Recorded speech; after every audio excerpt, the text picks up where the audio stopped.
This is how I do my vocal warm-ups for this.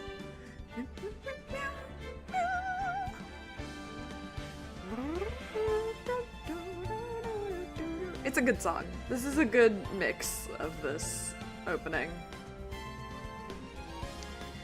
Oh, we are so back.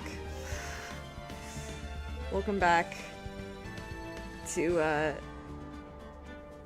was in the house in Fata Morgana. What year is it? Welcome back to Ace Attorney, Justice for All. Farewell, my turnabout. We're so back. So last time, Adrian Andrews, she's looking a little sus. And Phoenix seems to be pushing her as the main subject, but that's really, we just need that not guilty verdict for Matt Engard in that one-day trial, which we didn't get, which is a problem, because Maya's life is at stake. But at the very end, we discovered the card that Adrian had been, like, fiddling with actually has some kind of importance. And so, yeah, we're heading into the investigation, as the title says. I'm excited. Phoenix and Edgeworth need to communicate what's fucking new. Yeah, let's just go. Let's fucking do it. I feel like I'm gonna need to retitle all of my Ace Attorney episodes because the way that the, like, parts are broken up is so annoying. Like, I don't know. Anyway. Mystic Maya! Mystic Maya! There, Pearls. I can't take it anymore. Look, it'll be alright. Everything may still work out. The condition was that we had to get a not guilty verdict. And so far, the kidnapper has kept his word and hasn't hurt Maya. And he won't, because Mr. Engard hasn't been given a guilty sentence yet. Cheer up. We don't have time to stand around crying. We have to get going. She's 8. My brother in Christ, she is 8 years old. You're right. Mystic Maya is in much more pain than I am. Yes, that's right. So... Hey, you guys. Glad I caught you, pal. Mr. Scruffy Detective. Oh boy. Looks like Detective Gumshoe has been dubbed Mr. Scruffy Detective in Pearl's book now. It's just plain old Mr. Dick Gumshoe now, and I came to talk to you, pal. But we're kind of busy right now. No, we're never too busy for Gumshoe. Also, I do want to see what does Charlie have to say. Hey, it's wilting a little. I'll give it some delicious water, pal. It's okay. I already did that. A watering can. Where are you, Mr. Watering Can? Did he just call the watering can Mr.? Yeah? Don't you do that shit? So, what are you going to do from now on? What do you mean, pal? Well, you've been fired, right? So, do you have a new job lined up yet? Ugh. Sore subject. Also, I'm so sorry if the voices sound a little off. I'm a little congested because, like, when I was doing a at-home COVID test, I, like, hit a nerve in the back of my nostril, and it, like, just fucked up. It just fucked me right up. So, my right nostril is clogged. Oh, that. Well, what am I supposed to do now, pal? I don't have anything coming in at all until my next payday. What are you talking about? You don't have another payday. I guess that means I'm just gonna have to work here at your place, pal. Say what? You'll be searching for things that will prove Mr. Engard's innocence all day, right? Well, yeah. So yeah, I'm gonna help you, pal. I've got lots of experience in investigating and watching over people's places. And I'm great at making really simple meals, pal. I'll take care of it all. Come on, Mr. Nick. Let's ask Mr. Scruffy Detective to take care of things. Okay. By the way, what's your best dish? Instant noodles, pal. Why am I surrounded by people who only eat cheap, unhealthy foods? That was the first time I've ever seen Mr. Edgeworth act like that. Never thought he'd say something like he didn't care if Miss Andrews killed herself. He said that? That's horrible. But because of him doing that, we got the truth finally. The truth. Miss Andrews' last testimony. I wonder if that was the truth. I'll give you that there was nothing strange in her testimony itself. But I still think there's something fundamentally wrong with the whole thing. You mean about that thing, pal? Why would she want to, no, I mean, almost need to frame Mr. Ongard? I couldn't figure that out from anything she said all day. Then you're saying that testimony was a lie?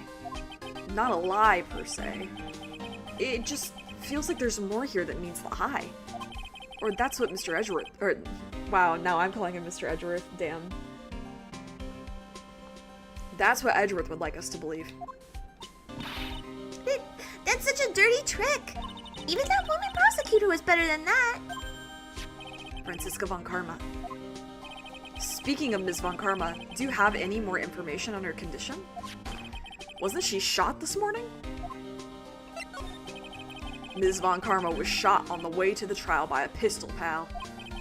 But she's going to be fine, right? I mean, Edgeworth said that she was in stable condition, but, well, she was shot in the shoulder, so she's okay and still hanging in there. They should be done taking the bullet out, so she's probably resting at the hospital. Which one? What? Are you going to go visit her, pal? No. Well, I was kind of thinking about it. Aw. Worsties-in-law. Hey, you've actually got it hard, don't you? She looked like she was being tortured to death not being able to go to the trial today. So maybe it'd be good for her if you went and let her whip you for a bit, pal. Let's go let her whip us, Mr. Nick. Now I'm definitely not going. Well, let's see. The name of the hospital. Oh yeah, the Hottie Clinic. Oh. That name sends a chill down my spine.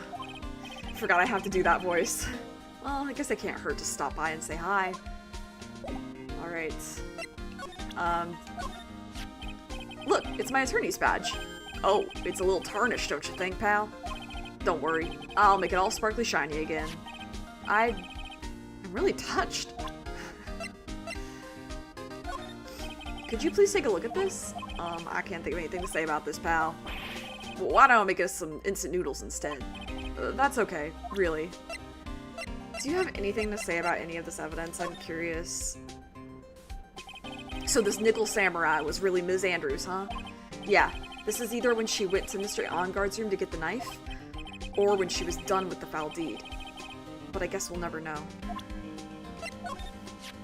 Who would have thought that this knife Mr. Ongard used to eat his steak dinner with, go on, that it would be stabbed into the victim's body by Ms. Andrews of all people? I guess she just hated the victim that much, huh, pal? The question isn't why she hated the victim to that extent, but rather, why she tried to pin the murder on Mr. Ongard. I wonder if she really hates Mr. Ongard? Well, it kind of sounds like she would have to have some, like, antagonistic feelings toward him to be able to do that. Because it's like, she could have pinned the crime on no one, you know what I mean? But the fact that she pinned it on someone else, it's like, I don't know. When I saw that button, I thought to myself, this is gonna prove Mr. Ongard guilty. But it looks like there was a lot more to it than I thought, huh, pal? You're a pro. You should know better than to say something like that. Well, I'm not a cop anymore. I'm just a regular helper around the office now, so... I wonder if he misses working down at the precinct.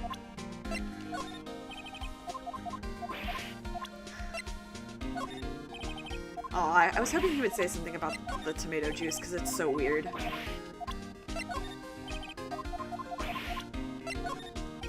No, nothing about the gossip? Did we ever find this camera? It's still missing, right? Have you heard anything from the kidnapper? No, not yet. I'm sure once he hears what happened at the trial today, he'll call, pal. But remember, you can't provoke him when you get to talk to him. I won't. I'm a good boy.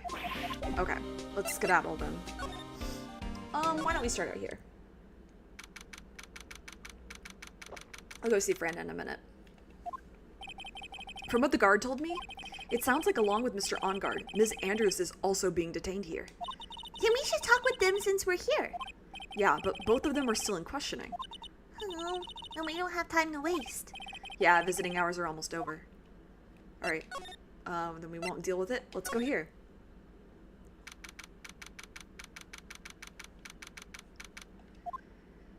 Wow, everybody looks really busy with something or other. They're probably strengthening the evidence for tomorrow's trial. Hey, hurry up with that, would you? Pass that victims list around. You've got to be kidding, there's over 100 people on here. Mr. Nick? Is Mr. Ongard really that big and bad of a criminal? Actually, Pearls, never mind. It sounds like they're working on a different case. We gotta check in on our fanfiction guy. What's up? That must be one of the detectives. He's mumbling something to himself. Very well. Now why do you want to work for our company? Well, that would have to be because I feel I would like to help this company grow. He must be doing image training for corporate interviews. He's practicing interviews so he can get a better job, I guess. That's really funny.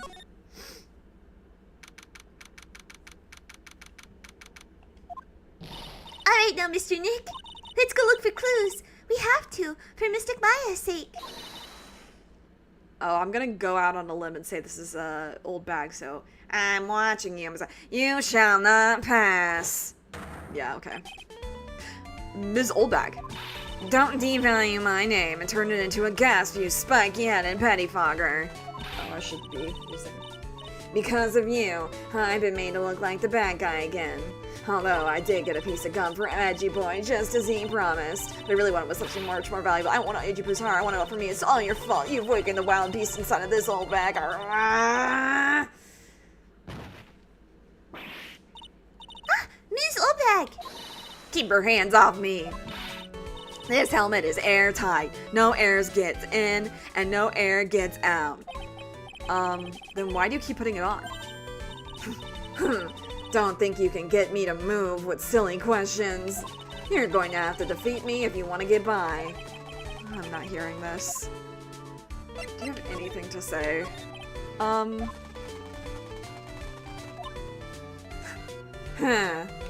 You're a million light years too early to be asking me questions, Mr. Whippersnapper. Ugh. Looks like the only way I'm going to get any investigating done is to first do something about this kooky alien. Okay. Can I not go? Can I not, like, move? She won't let me. She won't let me. Okay, what a piece of shit. Well, let's go back here. Let's go, to the clinic.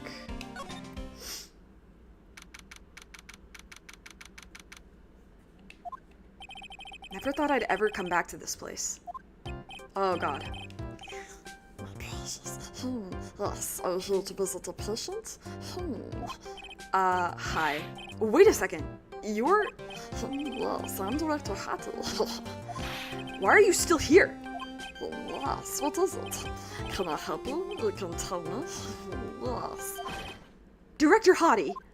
Oh, Director Hottie. Sorry, I gave you that voice, Edgeworth. Edgeworth.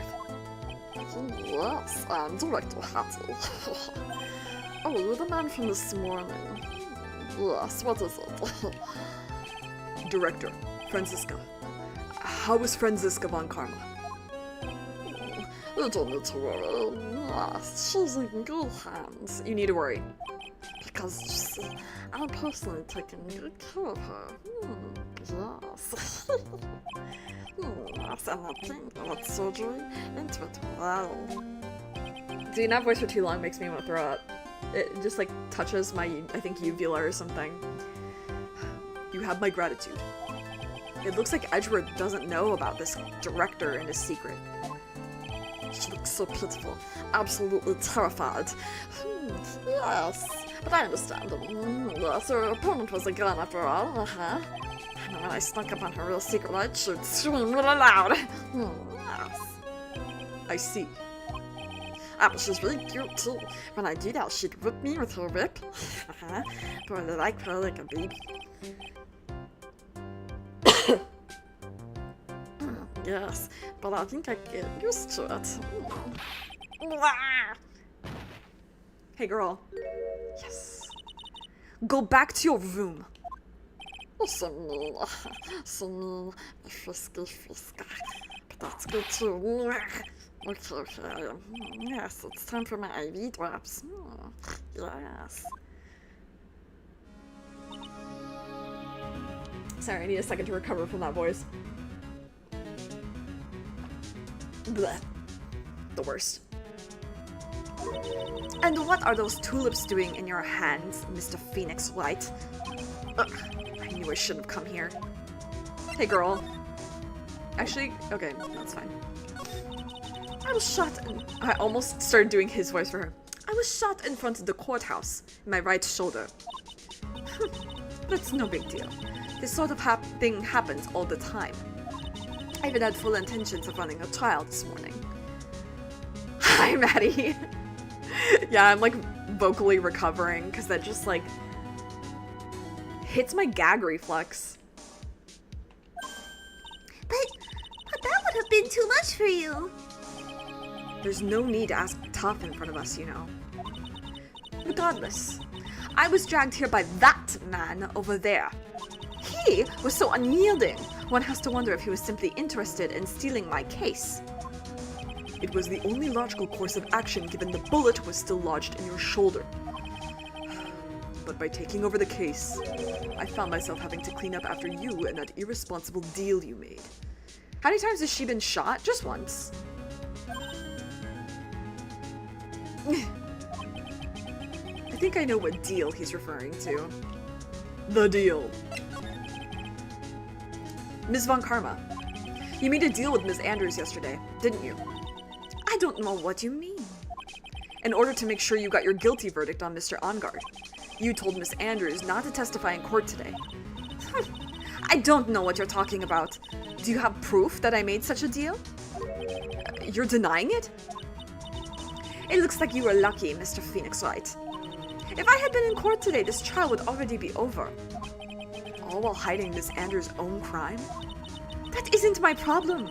Whether she had tampered with the evidence or not, I have only one objective. To find Ongard guilty of murder. The end justifies the means, Mr. Phoenix Wright. The end justifies the means. Ms. Von Karma, Adrian Andrews believed you when you said, if you don't tell the truth of what really happened, then Ongard will be found guilty. And what does that have to do with me? Because of that, she's now in danger of being found guilty herself. Isn't that our fault? All because she believed in your words until the very end. Not my problem. Yeah. That still has nothing to do with me. She's just a weak person, that's all. But you had to know she was... Ow! I think visiting hours here are about over. So, if you'll excuse me. What's wrong? Why did she suddenly cut you off? Probably because she thinks I had the advantage in that argument. Hey! Oh my god, hi! Edgeworth. Okay. I feel like both of them say funny things when I look around. This must be the waiting area. It's got the feeling of one and there are sofas lined up. But I don't see all that many patients. Yes, well, visiting hours are over, that's why. It's time for nightly consultations to begin. Mine, that is. Isn't there anyone keeping an eye on this guy? No one gets paid well enough, I guess. Let's look here first. This is the clinic's reception desk, but it doesn't look like there's anyone at the counter. On the wall is this month's word to the wise. Put your best foot forward. Putting this up at a general clinic like this doesn't really mean much, does it? Especially in front of this poor guy on his crutches. This patient is undergoing rehabilitation. Wasn't that patient standing in the same spot the last time you came to visit? Doesn't look like they've moved any closer to the reception desk, huh? That's very funny. Is this clinic really doing anything? Is that patient really getting any better? Hey! Don't just cut into my monologue like that. I'm explaining things here. I'm sorry. Yes, I'm sorry. Yes. That's really funny. I wonder where that door way down there leads to. Oh, that's the X-ray room. Yes. How did you know what I was thinking? Yes, well, it's because that's the X-ray room. Yes. There's something very peculiar about this guy, because I know it's not me. I mean, you're also a weirdo. I gotta be so real. Wait, sorry, is that a picture of Gourd Lake up there? Okay, I guess we'll never know. Kinda looks like it, though. Hey, hi, oh my god. I've been put in charge of this case, so I can't give you any help with regards to clues or evidence. You sure are hard-nosed, totally different from Detective Gumshoe. And that is why he was fired. He's got a point. Can I not say anything? Please. Nothing. Oh, you're so mean to me. Please, please, please, please, please. Here's the script. Run! Yeah. I'm trying everything. I just want to see if he has anything he cracks on. You know, my hobby is bugging Edgeworth, especially.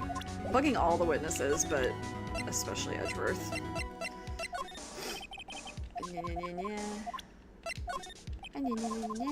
We should talk about this, though. Scheiße. No gossip? You don't want to goss with me? Damn, okay. Alright. What happened today at the trial, Edgeworth? That was not like you at all. I mean, I know you knew about Ms. Andrews' condition. You could have made her testify as many times as you wanted, but to go that far... but she wouldn't testify about that until I said something. Listen, Bright. The courtroom is a garden of judgment. I'm putting myself on the line when I stand in there. And that's why I made the witness do the same. It's only natural. I think you are projecting a little too. But I'll keep my mouth shut. By the way, Edgeworth, you were really angry in court today. That's rare for you. Grumble the goo! Witness that card. Give it to me. Hurry! Do you have any idea what you have stupidly, yet inadvertently done? This. I can't believe you hid this from me all this time! A card? What in the world is it? You mean this? Listen, Bright. This is top secret information. You absolutely cannot leak this. A special investigations team has existed for a number of years, but few know of it. I understand. Their task is to find the owner of this card, a man called Shelley the Killer. And just as his name states, he is a killer, an assassin. The best at that. An assassin? We know the name the Killer. So who is this Shelley the Killer? The Killer is the name of a long-standing line of assassins. Long-standing? What does that mean? The name first appeared about 100 years ago, I hear. Shelley is the professional name of the third heir to the Killer name. So because his professional name is Shelley, he leaves cards with a shell on them? He has a habit of making sure to leave a card by the body of his victims. Why would he do something like that? We think it is a part of his duty to his clients. His duty? If he leaves a card, then his clients can be assured it was he who killed the victim. It also serves as insurance against any charges being pushed onto his clients. I see. The Killer values the trust between clients and himself above all else. It seems that this is one honorable assassin with a moral conscience. I guess that even honorable assassins can exist. So, you think that this assassin, you think he's the one who did the killing in this case? It would appear that way. The discovery of the card basically confirms it, wouldn't you agree? Shelley the Killer, huh? Thank you! We're finally getting to this. Phoenix is like, I noticed this, this, and this at the trial today about you, Edgeworth, and Edgeworth's like, at 2? Sorry. Adjusting my seating position so I have lumbar support. Oops. I noticed something at the trial today. You were behaving in a very strange manner. Is something the matter? Tell him. I guess I should just tell him. Maya. She's been kidnapped. Kidnapped? What does the kidnapper want? An acquittal. I see. I had no idea. Of course you didn't. We didn't tell you. That's the whole thing, is like... I won't. I will prepare a rescue team as soon as possible and resolve this by tomorrow. Really? I'm sorry, I should talk to you. Did you hear that, Mr. Nick? Mr. Edgeworth is going to... Stop trying to console me, Edgeworth. I don't need your pity. Mr. Nick? There's no way you can find her. We don't even have a single lead to go on. There's only one way to save her. I have to get an acquittal somehow. It's the only way. Right. Listen, you need to know something. Juan Corrida was killed by Shelley the Killer. And the client who ordered the job is Matt Ongard, your own client. Please, stop! I can't listen to you. I can't believe that. I see.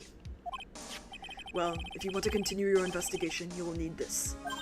What is it? The hotel right now is restricted to police personnel only, as we are looking for any clues that might lead us to Shelley the Killer. If you take this with you to the hotel, I'm sure they'll let you enter. Oh man, I wish my nose would clear up. It's not like, believe in your husband, Nick. God, for real. The divorce arc is over. We're past that now.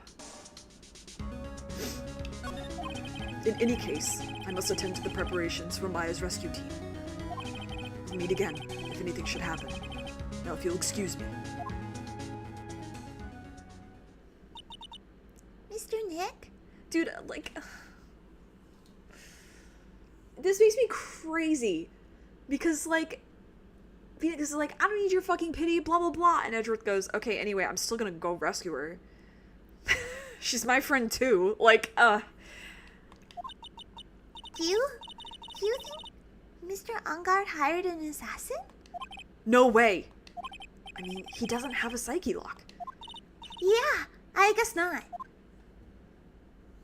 Maya. Please. All I ask is you make it home, safe and sound. Couples therapy arc, let's go. Dude, for real. They need it so bad. Oh boy, is it Maya time? Let's go.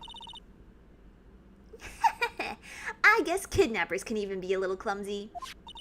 Clumsy enough to drop a card like this for me? And even though he said he was an assassin, I bet he's just making that up, like how Nick does with everything in court. Anyway, let's try out the card trick with this card I just found. Click. Sounds like I got the door open. Okay, time to go take a look around. Ooh, this room looks fun.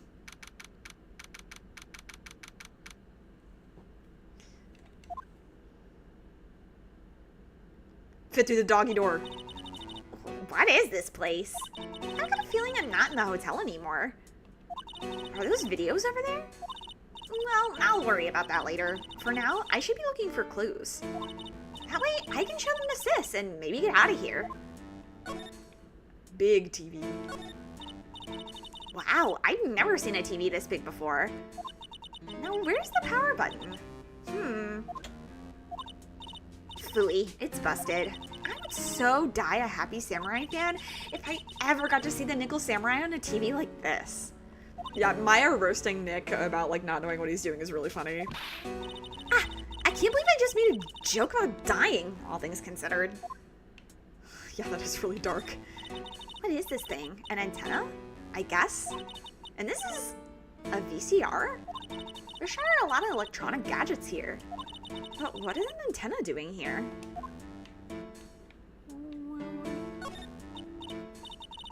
Oh hey, it's a computer. I've never really used one before. I have no idea where the power switch on this thing is. Drat, there goes my plan to use this to somehow get out of here. Go through the doggy door. Locked. Of course. And it doesn't look like I can use the card to open this door. There's a little hole at the bottom of the door.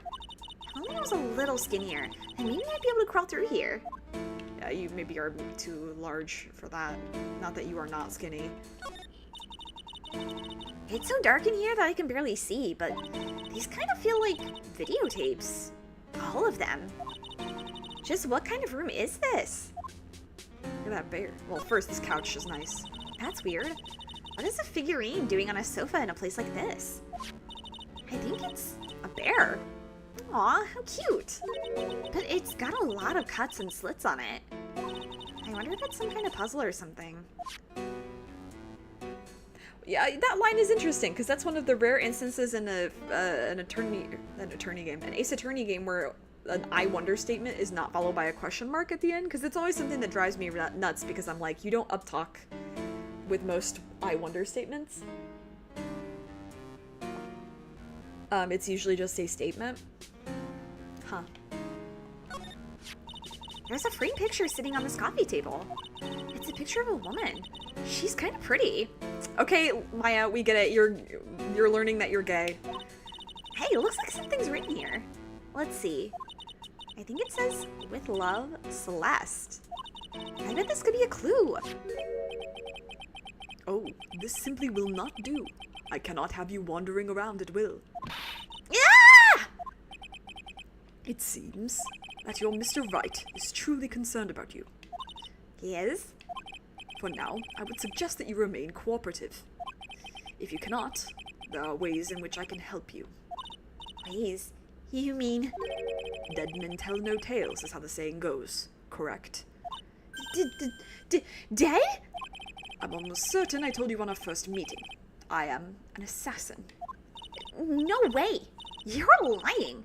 Pride Month may be over, but the gay thoughts never stop, and I live by that. Great. Gay Pride Month over. Gay Wrath Month? Hello, we're here. You're lying. I mean, an assassin? People are not always who they appear to be.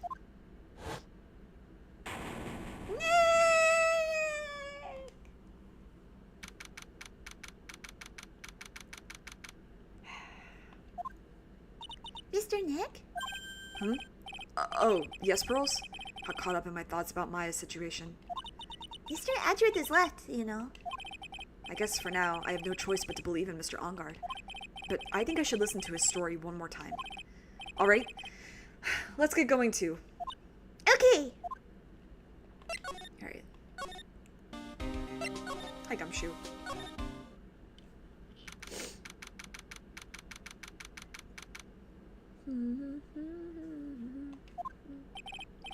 I'm sorry, but visiting hours are over for today.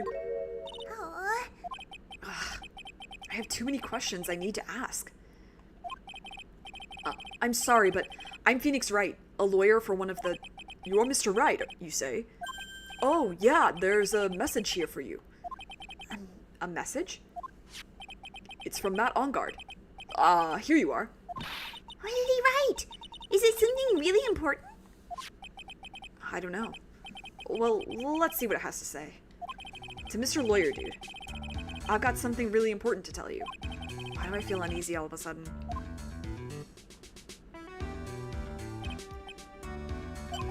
Oh, Mr. Wright. So, actually, I have a favor to ask of you. I have this cat named Shu. So funny, the cat's name is Shu Takumi. Shu. I didn't put a lot of food for when I left the house, so he's probably pretty hungry. You think you could drop by my house and feed Shu for me, dude? My house is just a little ways down from the hotel, alright? Hell yeah, I want to see what your fancy house looks like. This is terrible. Let's hurry. We have to feed his cat. I'm sure poor Shu's stomach is growling by now. Yeah, I guess. Please feed my cat Shu. A client's request is a request. Guess I should go check up on his cat. Yeah, this is like one of the best things that we could be doing right now, actually. And I mean that. I want to go... Oh, you never caught that his name was Shu. Yeah, I didn't until more recently, and I was like, what? There we go. Shu Takumi, yeah. Sure is dark. I'll go turn on the light. Wow, that's so fancy. His fireplace is what I want. Wow. So this is what a star's house looks like. Must be nice to be rich. Come on, Mr. Nick. Let's find Shoo the kitty cat. The two things he has in my house that I want so bad. Number one, that fireplace. Number two, that L-shaped couch. Wish I had room for that. Shoo! So I guess this is Shoo. Aww. What a lovely cat. Hello, Shoo. The cat seems to like pearls. Pardon me. Ugh. May I help you with something, Mr. Oh, we're lawyers. Well, actually, I'm Mr. Angard's lawyer. The Masters. Then you must be Mr. Wright. Yes. Ah, it's a pleasure to meet your wonderful self. I am the family butler, John Doe. Clever. Nice to meet you. Oh, shoo. Hello there. Three, a suspended motorcycle. I would want something hanging from the ceiling, but not a motorcycle. The bike makes me nervous. That's what I was just about to say. If it fell, that would be so awful. I would want something a little, like, if it fell, it would not be so high stakes, you know? Like, I would love, like, paper lantern type thing. If those fall, that's not a big deal. Like, at most, the light bulb is gonna, like, shatter. But that's not as bad. It's kind of messed up he has the other samurai up there, like, hunting prizes. That's so true. I didn't even think about it like that. I was too busy thinking about how they reminded me of when you hang a head on the wall of, like, the Animal Crossing houses. Anyway. Well, I want to examine the house, because I think this place is sick. Oh, there's a giant cooking hearth here. That's actually a fireplace. How are they different, Mr. Nick? Nothing high maintenance, yeah. You know, I've never actually seen a hearth before, come to think of it. If I got a chandelier, I wouldn't want it so high up, because the chandeliers occasionally need to be cleaned, right? You should come and visit the Fey Manor then. I'll show you one when you do. Okay. Bet. Oh, a giant bicycle is flying through the air. It's giving E.T. That bicycle pearls is one where you don't have to pedal, and it moves on its own. Really? Wow. But sorry to disappoint you, it can't fly. Oh, that's too bad. Yeah, that does suck. I want this couch. It's a very comfortable and spacious lounge set. I wonder if famous stars drop by and sit around and have a good time. In any case, I don't really belong here, do I? Ugh, what is with me and feeling inferior today? This is so... me when I go to my rich friends' houses. When I go to my friend's fancy... her parents' fancy house. Ah, there are masks here. Yeah, that one in the middle is the Steel Samurai. The ones next to that are the Pink Princess and the Evil Magistrate. They fought many battles against the backdrop of Neo Old Tokyo. Wow, you really know a lot about the Steel Samurai, Mr. Nick. I don't know whether to laugh or cry that I know more about that show than a kid. Okay, this is... you guys might not be able to answer this question. But in a lot of the... Hagrid does have the coolest motorcycle. In a lot of the Chinese, like, BL that I read, the phrase, he didn't know whether to laugh or cry is extremely common. Like, that's what it gets translated into in English. I wonder if that's common in Japanese as well. If it's some kind of, like, idiomatic thing that appears a lot it appeared a lot in Chinese, got passed into Japanese, and then that's what we're seeing here. I don't know. I should look that up, honestly. There's a small door at the bottom of this bigger door, Mr. Nick. I bet it's for Mr. Angard's cat to use. Oh, you mean Shoo? The door. It's locked tight. Well, I guess that's to keep nosy people like me from entering it. Alright, Mr. John Doe, if that is your real name. You must know all sorts of things about Mr. Angard, right? Honestly, sir, I don't believe my master is capable of such a foul deed as murder. You see it in light novels too? Yeah. Why is that a common phrase? I'm not sure. It just is. Shalian says it 38 times throughout the entirety of Heaven Official's Blessing. And, anything else? No, not especially. It is not appropriate for a lowly servant to speak of the master or his affairs. Not typically butler-like, as it were. Mr. Doe, how long have you served at this residence? Well, sir, I would have to say maybe about 1 year. And, anything else? No, not especially. It is not appropriate for a lowly servant to speak of himself and his affairs. You know, I would have thought Mr. Ongard the kind to have a maid over a butler. So true. That's a very cute cat you've got here. It is my duty to take care of him. The master rather fancies Shu. And, anything else? No, not especially. It is not appropriate for a lowly servant to speak of the family cat. Well then, I guess I don't need this piece of scrap paper anymore. You should keep everything, but okay. Well, I'm afraid I must take my leave of you now. Oh, we should probably get going ourselves. Ah, so young, and yet already so accomplished, a master of law. But there's also a lot to be proud of in being a butler, in charge of the house and all.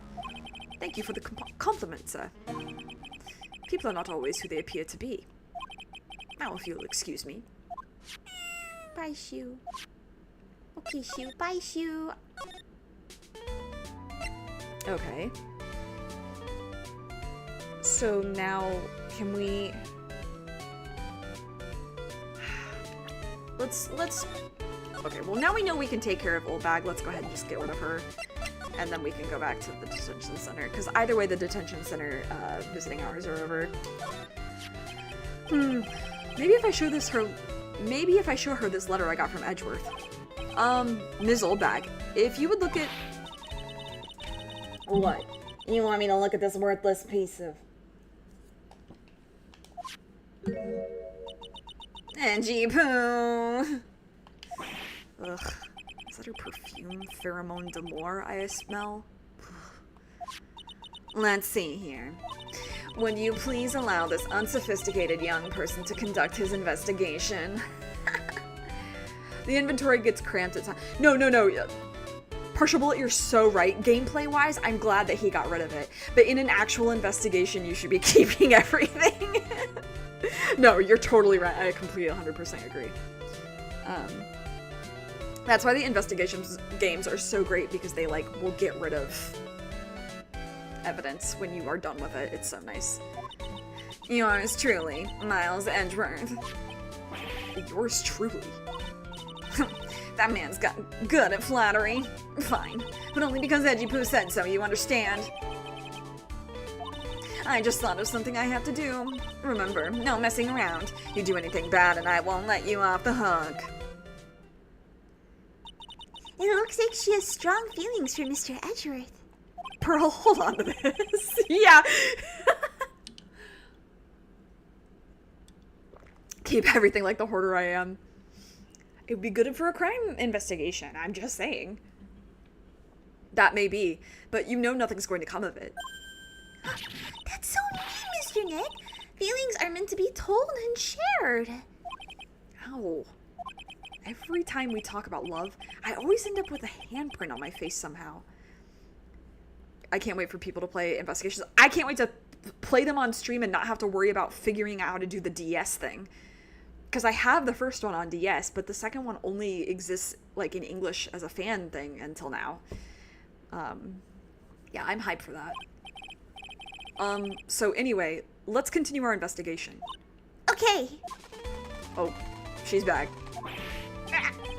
What? What now? One little thing before I forget. You can't go into Ongard's room today. Why? The police's main investigation team is going to be in there all day. You hear? I wonder if they're the team in charge of investigating the killer. Nope. So don't go in there. Set one foot in there and you'll face the wrath of Wendy Oldbag. Okay, jeez. Can't wait to play investigations too. Oh my god. Partial Bullet, it's my favorite besides the Great Ace Attorney games. The story is so good. I'm very excited for you to be able to play it. No way I'll be getting to it by the time it releases on my own streams, so you should definitely support the release and do it before you know?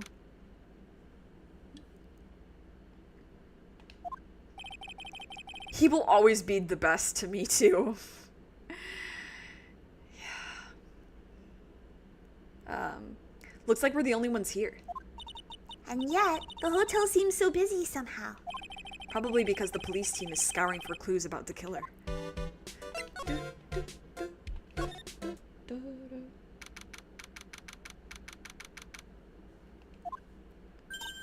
Hey, C-boy. Oh, Lotta, you're still here. Reckon course. An investigative photographer eats or stars on her ability to snap up the scoop, yeah? The only experience is the Jellopocalypse videos on the game. Interesting. Yeah, I haven't... Okay, slight tangent since you mentioned Jellopocalypse.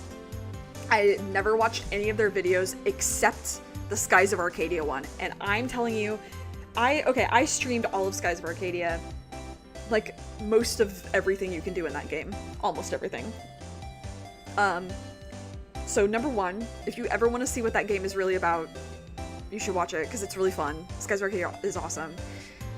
Number two, even if you don't know Skies of Arcadia, in fact, before you even watch my streams, you should go watch the Jellopocalypse Skies of Arcadia compilation video. It's like 40 minutes, 48 minutes or something. It's, even if you don't know Skies of Arcadia, it's the funniest shit you'll ever see. I've sent it to so many people. Please watch it. It's so good. Anyway. And this hotel just has that aura of mystery. You know, like something's always about to happen. But, do you have a camera? Rick Given! A photographer's gotta have cameras out the ear like corn to be a pro. To be a real pro, you know? So I'm hanging around here.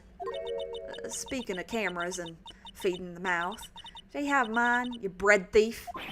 Why can't you drop the thief thing already?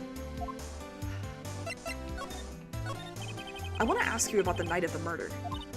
What? You really gonna shell out the bucks for the info I got? Lotta, you were loitering in this hallway the night of the murder, were you not? Well, kinda, but... Brace yourself, Phoenix. Here it comes. I didn't exactly hang around here the entire time, you know? Followed a few stars around, got a few autographs, shook a few hands, had a soda pop with a few of them too. Looks like she wasn't here the entire time that night. The security lady also wasn't in this hallway the whole time either. You don't have to say also and either in the same sentence, Pearl. I guess this means there's no one who can tell us who came and went that night. So, about the note that was inside your camera case. Oh, that ditty I wrote? Yeah. Can I believe what you've written? You mean the stuff about Engard shoving his manager lady on the corrida? Yeah. Well, I reckon you best not be believing that. What? Look, I sort of wrote that on a whim, you know, writing whatever came to mind. Whatever came to mind? Yeah, when you get down to it, it's just a lot of random bulldooters. That's the funniest shit in the world. I am honestly gonna start using bulldooters, unironically. I don't remember her saying that. That's super funny, though. Hey, what's with y'all? Why y'all staring at me with like my grandpa used to? Hey, and why do you look like you suddenly got older too? Or am I just shrinking here? My baby, my $1,600 baby. What's with that red-coated persecutor anyhow? The guy told me it was evidence and refused to give it back to me. Oh, so that's where her camera is. Well, that's kind of how it is. Hey, you're that redcoat's friend, ain't you? somebody who nitpicks grammar version 1.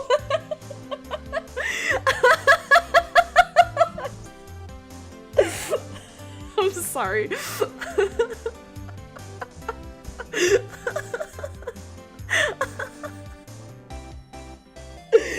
I'm sorry. That was really funny.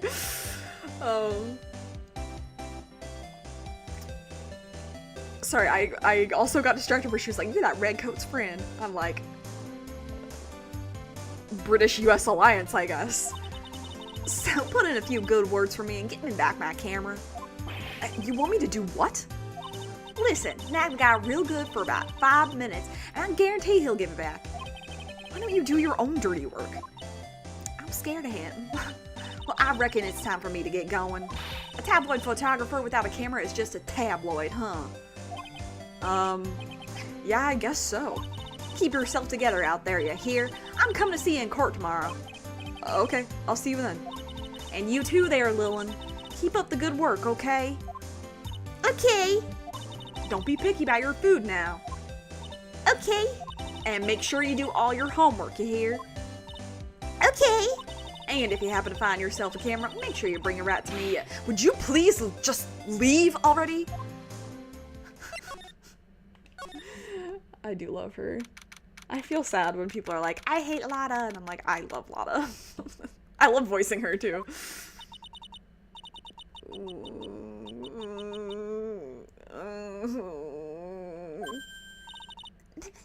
Mr. Nick?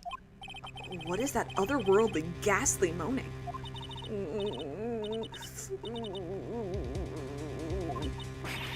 hate evil ghosts. I don't think it's a ghost. Maybe it's a demon?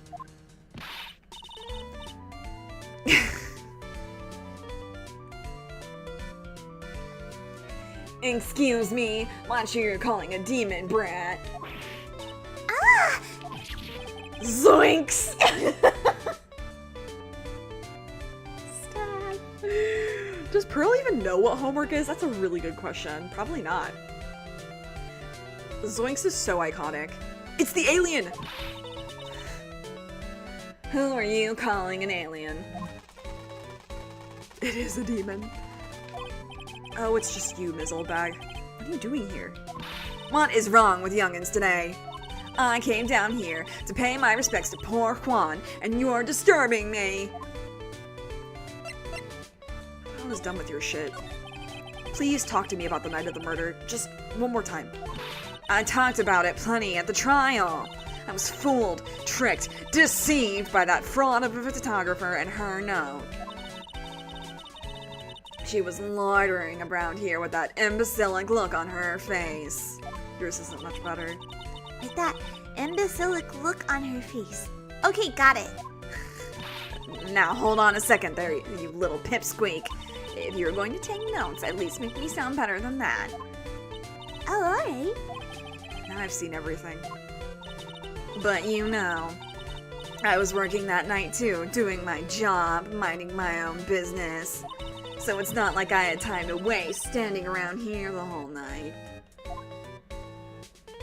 I do really like this sprite of hers with the waving now hands.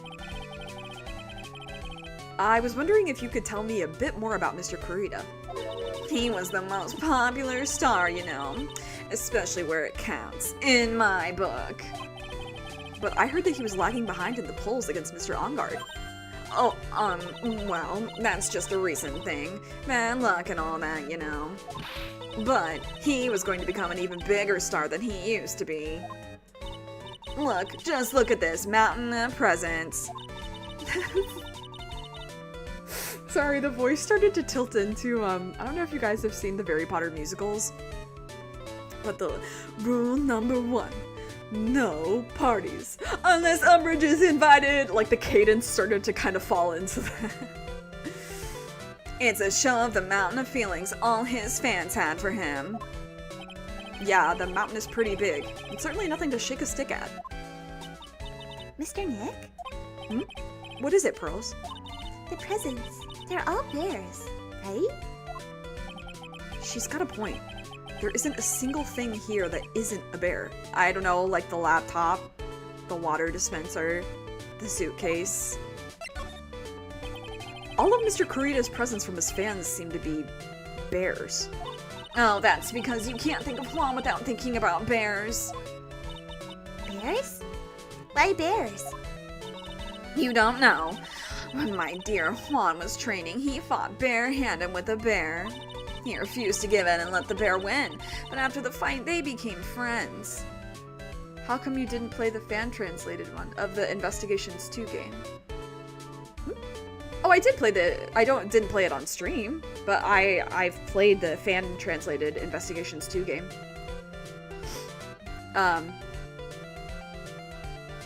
Also, hi Posh, hi Blockholder. Yeah, I played it, but I will be playing the official release when it comes out on stream. Not like right after it happens. I will obviously be going in order, but when it gets time for us in our chronological order to play Investigations 2, I will not be playing the fan translation. I really appreciate the fan translation though. That's like really hard work. Yeah. Oh, okay, you were just asking, I guess. Oh, you were referring. Got it. Is Juan Takamura? I don't know that reference. Oh, what a heartwarming story. Look, it's just like in those young people's dramas. I can see those two tuckering out. Down by a river going, you sure can fight. You too, Bob, you too. Did all that really happen? It's in his biography, Bob. What a load of crock. So ever since then, fans have been giving him bears as presents. Fans coming together to make something beautiful. Yeah, it was. It's really interesting though, because I can definitely tell people who worked on the translation were British English speakers. So that was always really interesting, being like, what? And then I'd be like, oh my god. Because I don't live in America anymore, but I'm American, so I speak American English for the most part, and so I'm like, what? Oh. Okay. I also would love to have Ace Attorney 7, and I see. That might be what it's a reference to then. Ever since then, fans have been giving him bears as presents. Yeah, nice. Bears. I'm Uncle Bear, and I say it's barely 8 o'clock. What is that infernal racket? What is that infernal racket? It's one of the presents going off. Sounds like it's already 8 p.m. Way past your bedtime. Ugh. That startled me. I thought I was going to die for a second. 8 p.m. That's the time when the award ceremony ended that night, remember? Time sure flies. Hard to believe it's been 2 days since the ceremony. Oh. The transceiver. Hello? Hello? This is not a phone. Maya. How is Maya? You haven't hurt her, have you? It seems you were not able to fulfill your end of the bargain, Mr. Attorney. I've heard the news, so it would seem my present did you no good. No! Mystic Maya! Mystic Maya! One more day. Please, all I ask is for one more day. I'll get a not guilty verdict for sure this time. Please. I suppose if I must. I need that acquittal more than anything else, after all. Please. Please let Maya say something. I want to hear she's alright. Is this my first playthrough? It is not, but it's been a while. This is like... It's my second playthrough. It's like my third or fourth time watching through it. It's been a while. I remember trying the fan-translated Greatest Attorney, and it was so whack, sadly. I remember them putting in a racist term for Japanese people. Yeah, the reaction to the official localization of Great Ace Attorney is so fascinating to me, because I think that the localization did a really good job. And people were really, one way or the other, about, like, the fan translation, because there are people who are loyal to that fan translation. And I see the same thing happen with, like, Danganronpa and other games as well, and I'm like, I do feel, and this is me speaking from, like, a bias, so please keep that in mind, but, like, I do feel that a lot of people who get attached to the fan translations maybe just don't like change, because a lot of the time the localizations are very well done. Like, at par with the original Japanese, if not better, a lot of the time. And, like, because I'm lucky enough that I can consume in both languages a lot of the time. Like, I don't know, a lot of people understand translation, not a lot of people understand what goes into localization. I'll just say that. Alright. Then... Don't tell that to the Effie Engage fans. I don't touch Fire Emblem, trust me. What is with this static all of a sudden? Hello? Hello? Seems bad. Connect. Damn it! Did the transceiver just suddenly break? Excuse me. Honestly, I think some people are just kind of weebish on that topic. Posh, that wasn't what I was going to say, but I agree. I agree. I'm glad you said it.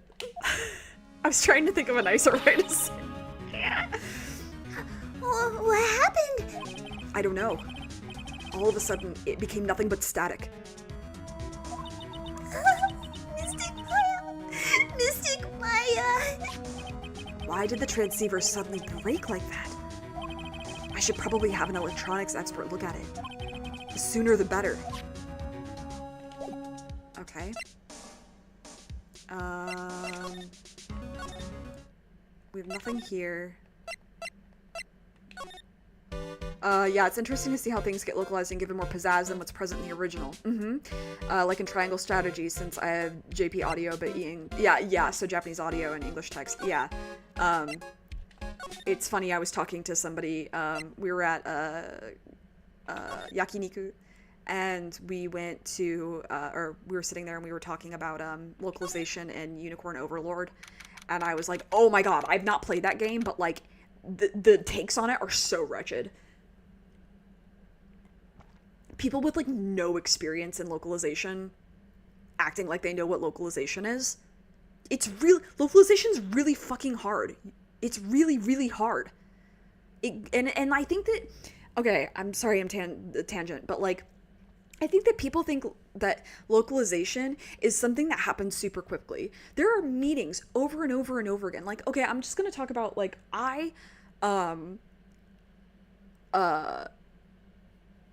were they forced to be American and Ace Attorney? Posh, I do agree with that.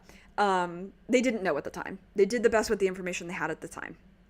But localization, I worked in beauty. I worked in the beauty industry for a little while. I worked for a Japanese company. And localization, so here's the process of making a product, okay?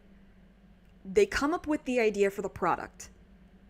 We translate the documents into English so that the marketing team and the research team can look at it. And then we look at it, we talk about it as a group, both Japan side and US side. And then we are like, okay, this is good for our market, okay? So then, man,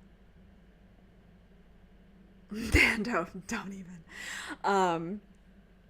But then you can, how do I say? You both made the same joke. That's really funny. Okay, so then the Japanese side, they have the product, and then they go, okay, here is all the qualities of the product. And so we need to name this product, and we need to put, for anything beauty related, you have to put like the like subheader text, and then you also have to put like the instructions on how to use it on the back, and then you have to come up with like all the marketing materials, right? And so, okay, let's say I come up with a product and I want to call it like Sparkling Beauty, okay? And it fits because maybe it's a glow finish for your makeup, Okay? And so I want to call it Sparkling Beauty because it fits in with the other products that we have. But then I take that idea back to the Japanese side, and then the Japanese side has to check it for copyright and trademark. And then they have to like go through all of the suggestions that you give and go through all of them and say, okay, yeah, we can say that, or no, we can't say that. And that's just the title. That doesn't include the nuances with the actual like subheader texts and the instructions on the back, right? And so it's like, it's a really, really long process. It took 2 full years for us to release a set of products. And it was a more high priority. It was actually expedited because it was more high priority because it was a luxury product. So it was a new line. So we had a little bit more freedom because it was a new line, but also in a way it's more restricted, but it was expedited because we wanted to get it out, right? Yeah, I wish all localizations had the same level as Ace Attorney. I do think that some localization people just like aren't well trained. And they're, or they don't have good communication with both sides. It's a lot harder than it's a really long process. I don't like it when people just assume that localization happens overnight. I'm like, people have thoughts. There is thought put into this a lot of the time. There are exceptions, but take it from me, if hair and beauty and makeup takes that long, then I don't want to think about how long a game takes to do properly, especially something on the scope of like an RPG. Anyway, rant over. Hey, welcome back, pal. I thought I'd make you a little something for dinner. That's nice. Thanks. A rich man's luxurious full-course meal. Out of can, that is. I'm sorry you went through all the trouble to cook, but I don't have time to eat. Oops. Looks like you don't have a can opener, pal. You've got to be kidding. And here I thought he had already whipped something up. Oh, I know. There is one way I know how to be helpful. Ask me about anything you want, pal. Go ahead. Well, since he's here and offering, I wonder what I should try asking him about. Well, oh yeah. The transceiver. Oh, Mr. Nick, you should ask Mr. Scruffy Detective about that thing. Localizers are childish? どうかな? I think that probably depends on the team and who they're working with. Because there can be a lot of miscommunication between... If the Japanese side has a really, really strict brand idea that they're trying to push into an American market, for instance, it won't work. The markets are different, right? And so the American localization team might seem childish and like fussy and like they did their own thing, but a lot of them are underpaid and then overworked and then trying to work with an idea that just won't work for their market. But it can work both ways. There's exceptions. It's a spectrum, but generally I think a lot of people don't know anything about localization. What thing? Oh yeah, this thing just up and broke all of a sudden. It broke, pal? Block, exactly. I agree. When I was talking to the kidnapper, it just suddenly broke into static. Look, it sounded like this.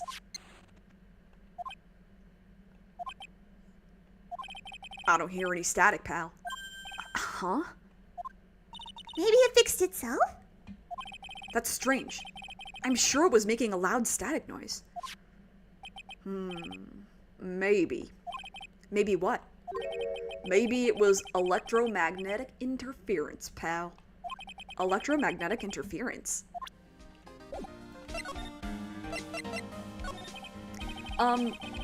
So what is electromagnetic interference? It's something that happens when a radio wave gets mixed up with another signal, pal. I do wish we had more information on Japanese localizers on how they translate things from American culture to Japanese understanding. Yeah, it's interesting.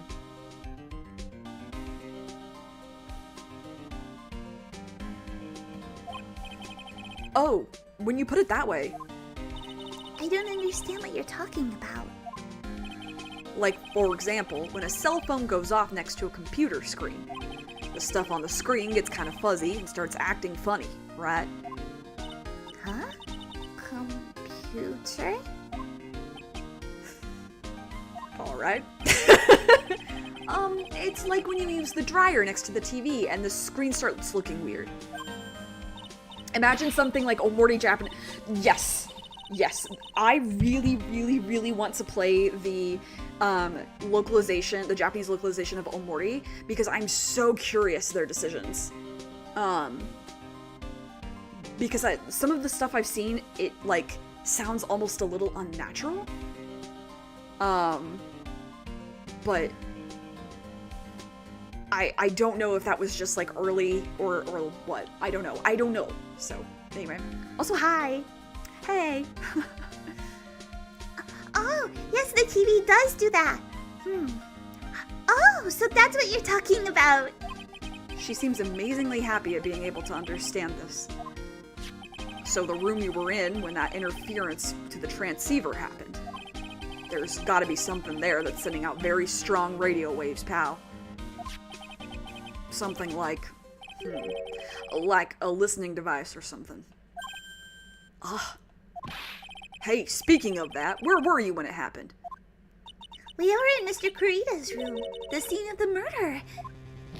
What? That's it. I'm going to sneak into the precinct and get a bug sweeper. I'll meet you at the crime scene later, okay, pal? Wait, Gumshoe? Oh yeah, baby, it's investigating time. I'm on fire, pal. My fingers are itching to go. Oh, Final Fantasy VII Rebirth? Nice. Yeah, dog. We should be going too, Mr. Nick. Alright, let's go. What are your thoughts on the controversial Rise to the Ashes? I like it. It is a little long, but I think the Blue Badger is hilarious, and I like it.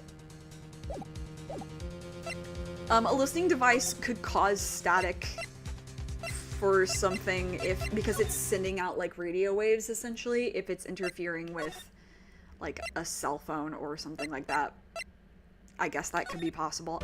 I don't know. That wasn't my major. I'm gonna be so real. I don't really know.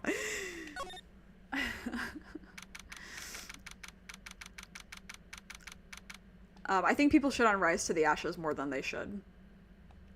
Or Rise from the Ashes, whatever it's called. Hey, you're finally here, pal. Sorry to keep you waiting. Do you have the, bug sweeper? Well, you see, I got busted trying to sneak in, pal. Then suddenly I'm staring at the precinct doors. Or from the outside, I mean. So yeah, I couldn't get one of the police bug sweepers. What do you mean you couldn't get one? We need that item.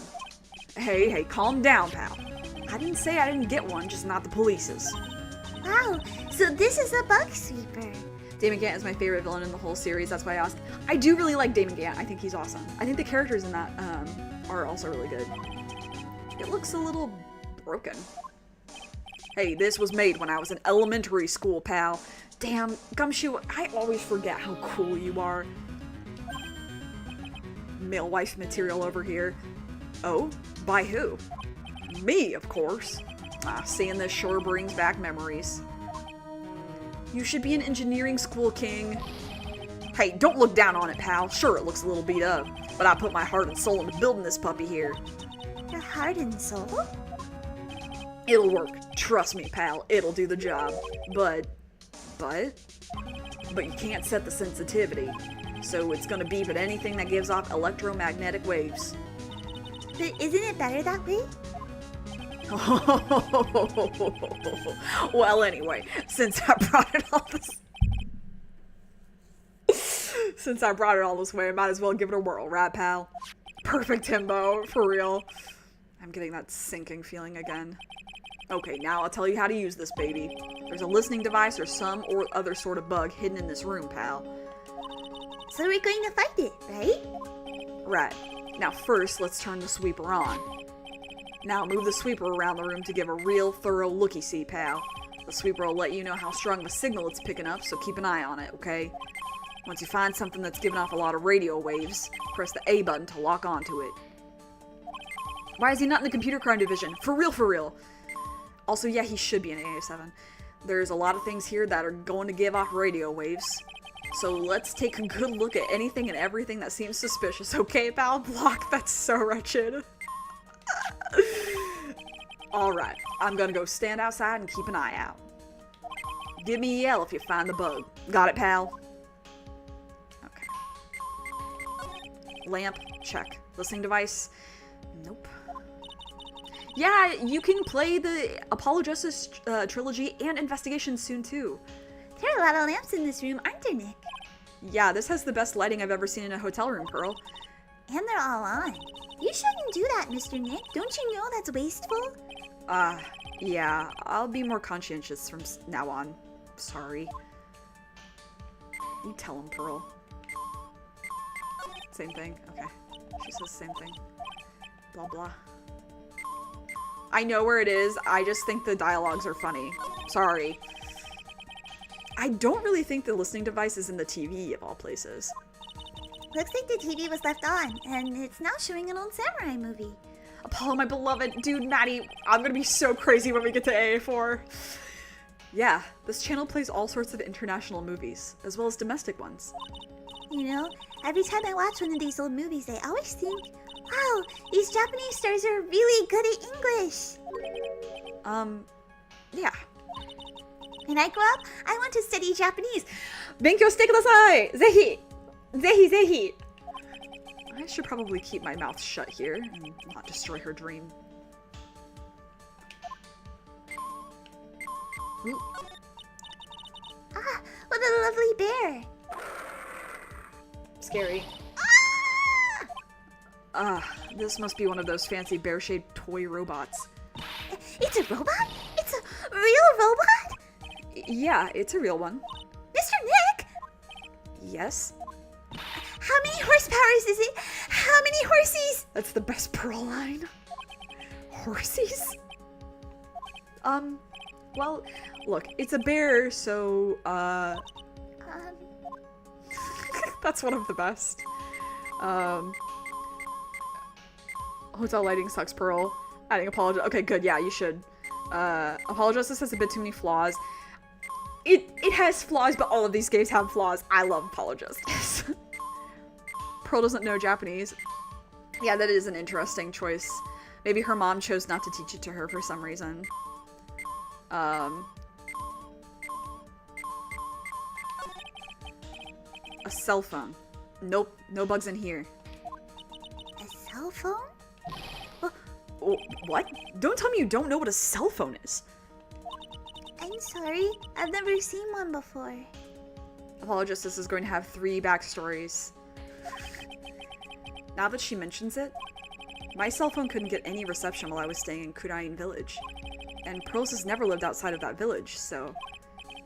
I guess I can't say it's impossible to live without one. I wish it were nowadays. Wouldn't that be sick? The radio is on and playing something.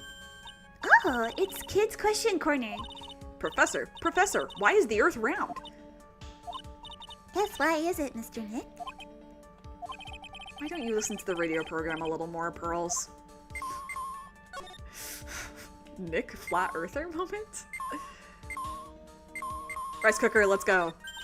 Oh, there's a really delicious loaf of bread in here. Oh, he made a cake of it. Looks like it's been on the keep warm all this time since the murder. Well, Mr. Scruffy Detective always says, gotta keep the trail and crime scene warm.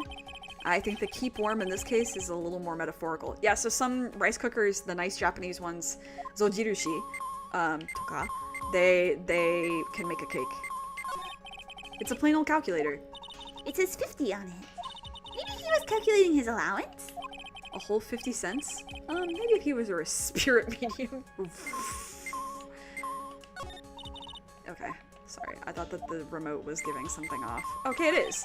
It's a TV remote control, but it doesn't look like the listening device is in here. So I was thinking, I wonder if the TV remote works on other things. Like, could I make you change your expressions like TV channels? Zap. Hey! But if I could, ooh, the people I would give the old mute button to. Well, I don't think it's going to work on me. Why don't we try it on Maya tomorrow, okay? Okay. Yeah, I love when a rice cooker sings me a song. There's no listening device in that notebook computer, huh? What's a notebook computer? Do you know what a notebook is? Yes, it's a small book with paper that you can write on. So? Well, that thing is like a notebook in a way. It's basically a small laptop. Mr. Nick, what's a laptop? This is the song that doesn't end. Oh, nothing from this clock. Okay. Oh, the water in the hot water pot has run out. I'll go get more water for it. Okay, sounds good. Looks like she's forgotten all about looking for the listening device. We are taking our time, I suppose. What's this? It sort of looks like a hot water pot, but... Oh, well, it's kind of like a hot water pot, I guess. But instead of hot water, coffee comes out. Really? This pot can do that? Is there a pot that orange juice comes out of? The orange. I don't think there's anything like that, Pearls. Sorry.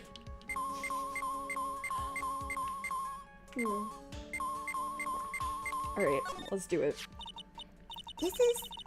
This is just a giant stuffed teddy bear, right? It's the biggest one I've ever seen. Hey, so did you guys find it yet? The listening device, I mean. No, not yet. But this bear's eye is... Let's see. A perfectly normal stuffed bear with some really strong radio waves. Sounds like you found the device to me, pal. Let's dig this big fella's eye out and see what we've got. Look away, Pearl. No, you can't!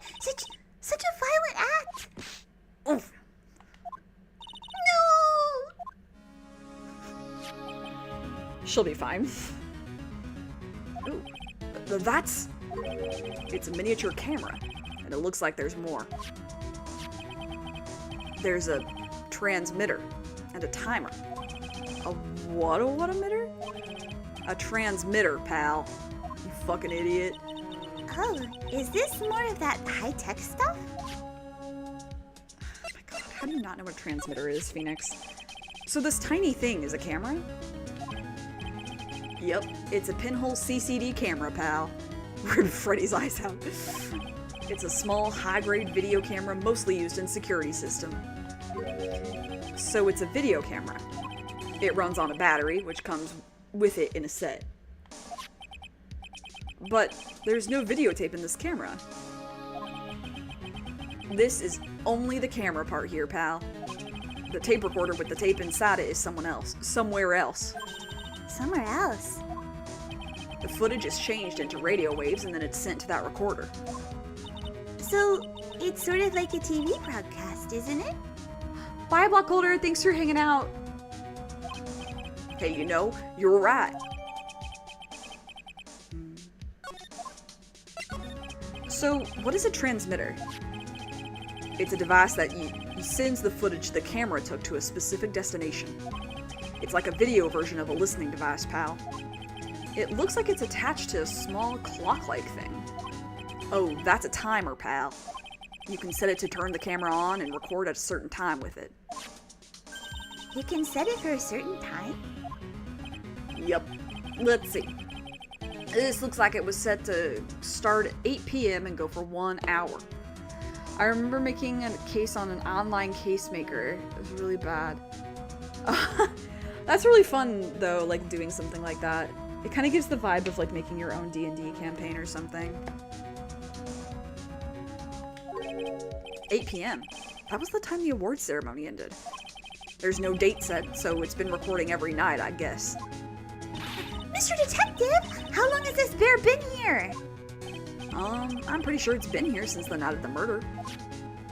Then maybe... Maybe this camera caught the murder on tape. What? And if you think about the angle the bear is at, it's bound to have had a clear shot of the whole crime, pal. Damn. That bear do be seeing shit.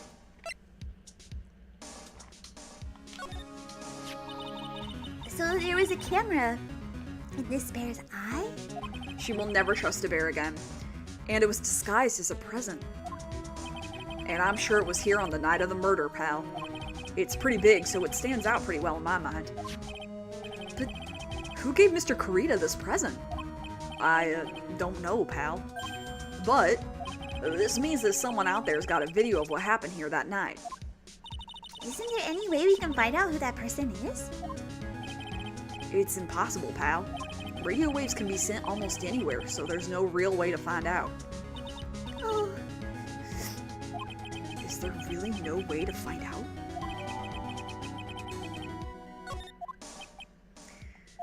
I got it. What? Hey, pal. Let me borrow this mini camera for a bit. What are you going to do? I'm going to go around to the electronics shops and see if I can find out who bought this. But that's impossible. I mean, it's already 9 p.m. Freddy did nothing to stop the murder. He really is a monster. So true.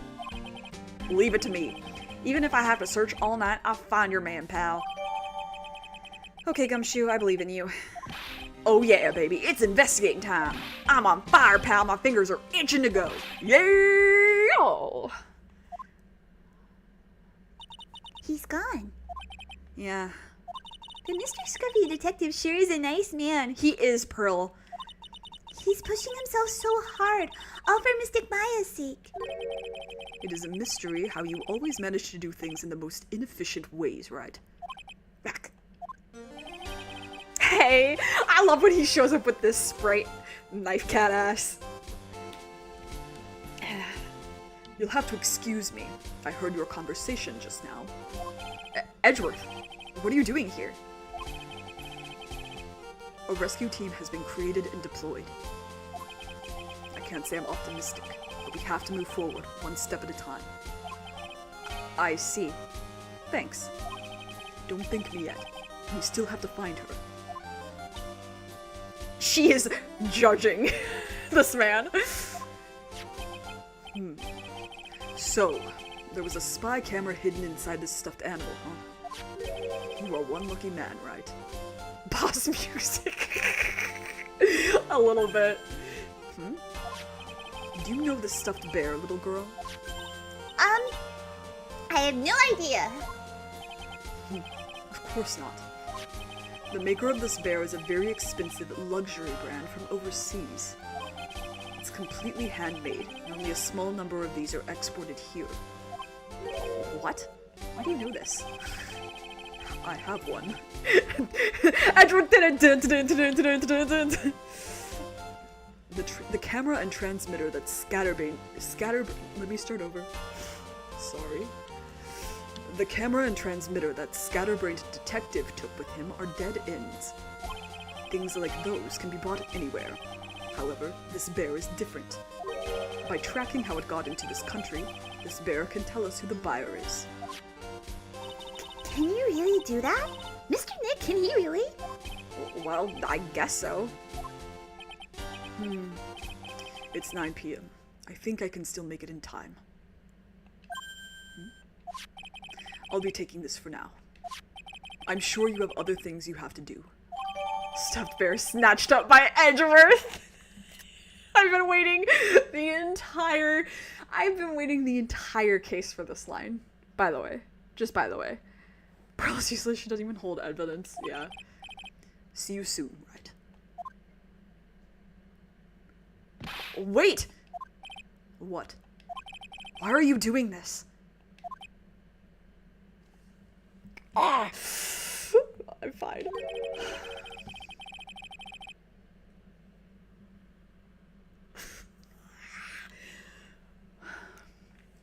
I have no interest in explaining myself to someone who cannot comprehend. But besides that, right? Until court reconvenes tomorrow, you should concern yourself with this question. Who was the person that murdered Juan Corrida? The real killer. Do you really still think it was Adrian Andrews? To be honest, I don't know anymore. You still have a little time left. Find the truth, right? Everything begins with the truth. Juan Corrida's real killer. Miss Andrews' past. The kidnapper whose sole condition is an acquittal for Mr. Ongard.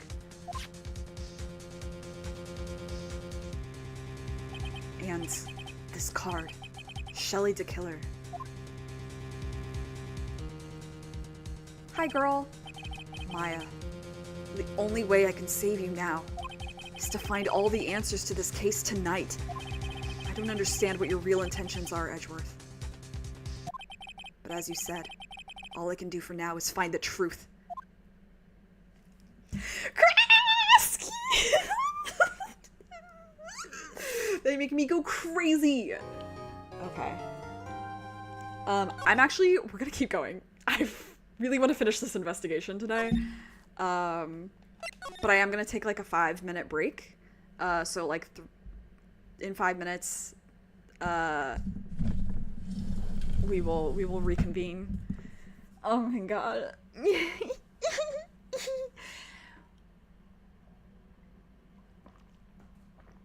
This is a great time to go to the bathroom, get a snack or whatever. If you're going to the bathroom, go piss, girl. That's what I'm about to go do. So I'll see you in like 5 minutes, and then we'll get right back into this. Hell yeah. Perfect time to Google the Edgeworth theme on YouTube. So true.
We are so back.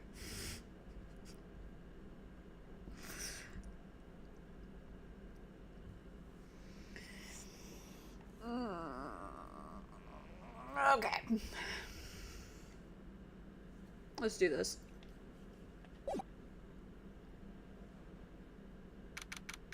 We're still here.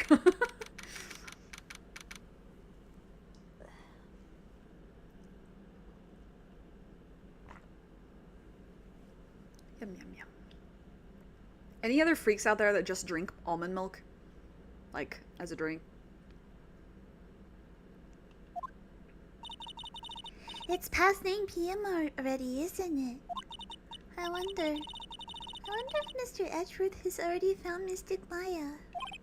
These things take time. I'd say probably not. The police are professionals, Pearl. They'll find her, so don't you worry. And if we can win a not guilty verdict tomorrow, then everything will be okay.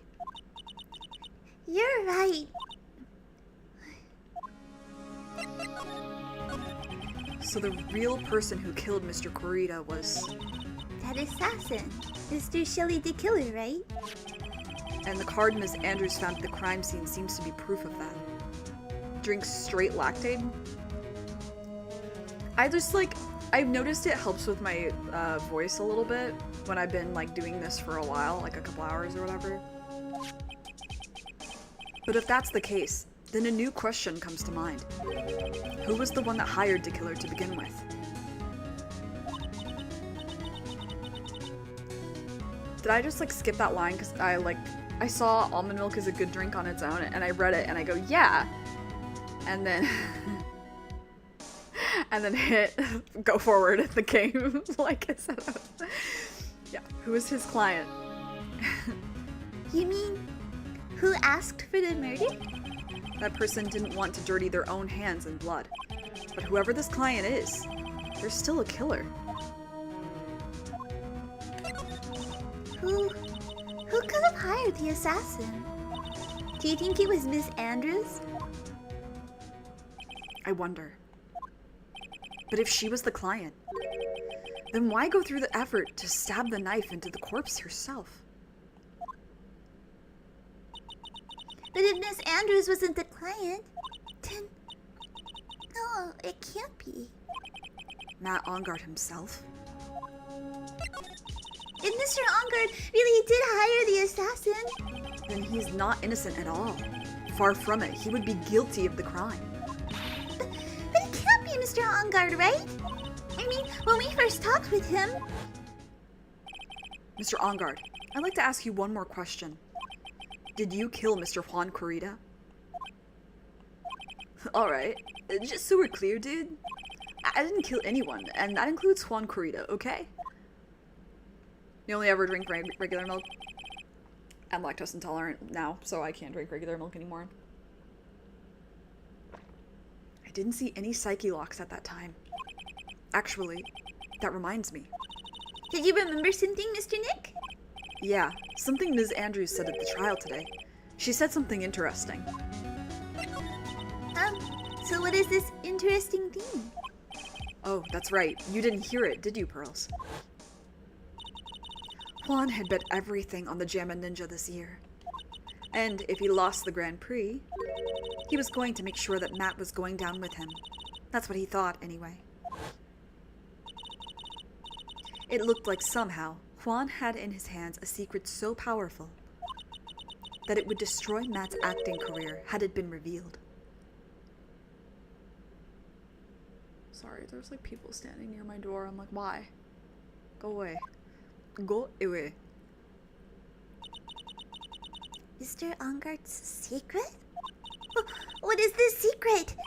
I don't know yet. But for now, let's think about it this way. Mr. Kurita was going to reveal this secret. That means Mr. Ongard had plenty of motive to still have Mr. Kurita silenced. Which means we have to meet with Mr. Ongard. There's no way about it now. No way around it now, my bad. Oh, hello. Wow, it's really getting late, isn't it, Mr. Nick? Yeah, it's past 9 p.m. already. But we still have some things to prepare for tomorrow's trial. There's still the matter of the secret Mr. Kurita held about Mr. Ungard and Ms. Andrews' real intentions. These are two things I must know tonight. But aren't visiting hours over at the detention center? I'm sure we'll think of something, Pearls. Don't you worry.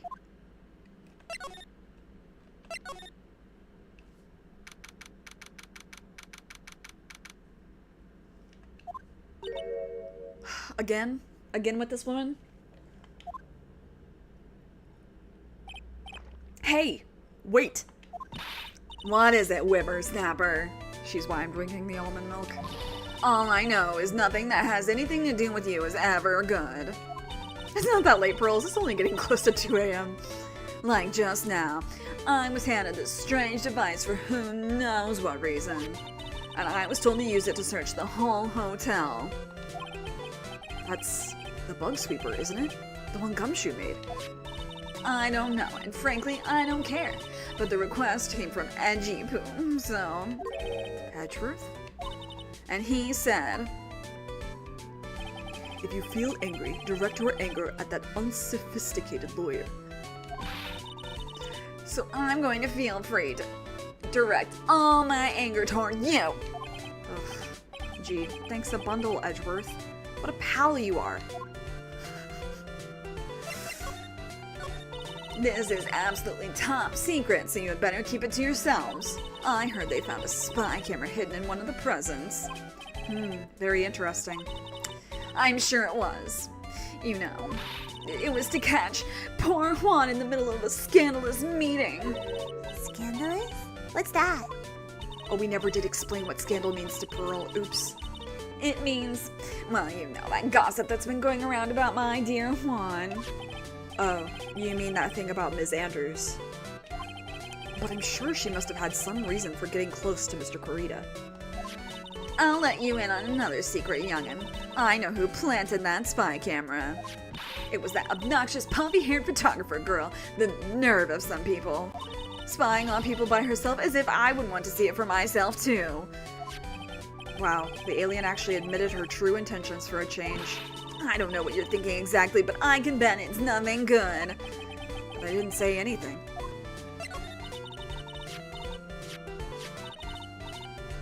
So you want to know about Juan and that manager, right? Actually, as I hear it, they were something of a refreshing pair, those two. Oh? I tell you, Juan really welcomed that manager with open arms, I heard. That manager? Who are you talking about? You don't know, that manager woman Juan had. It's a shame she killed herself, though. Oh, you're talking about Miss Celeste Impacts. Ms. Andrews' mentor, right? Yes, that's the one. God, that Celeste girl. She was supposed to get married, you know. Married? You mean to Mr. Kurita? Really, you young kids don't know anything, do you? That girl Celeste had killed herself 3 days after their marriage announcement. 3 days after their marriage announcement? What in the... Why would Miss Impax want to kill herself? She was going to get married. Well, that's because she was thrown away, you see, by Juan. What? But they were going to get married, right? They promised each other, right? They held a grand announcement session, but 3 days later, Juan suddenly canceled their marriage. Is that true? This sounds like an Am I the Asshole Reddit post. Can I be honest for a second? This part of the story, I swear I hear this on the fucking weekly Smosh Reddit readings. I've read this exact fucking story. Minus the suicide. It was in the weekly magazines. But why? Why did he do that? That was not in the magazines, unfortunately. I see. That night after Juan called off the wedding, that manager, Celeste, killed herself. How terrible. I wonder what happened between those two.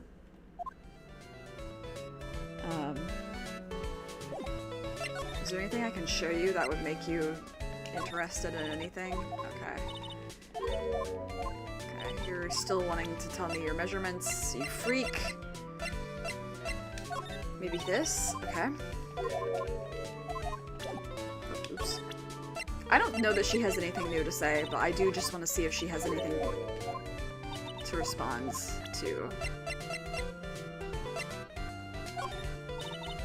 Nothing about your beloved Juan? Okay, you have nothing to add. She is only here to spill the tea. Honestly, goals. If I can be honest, goals. Okay. Let's get the fuck out of here. Meet me in the lobby. On that night, there must have been at least a few hundred people here. I guess the police are done with their questioning and investigating. It looks like things in here in the lobby have finally calmed down. And that means we leave.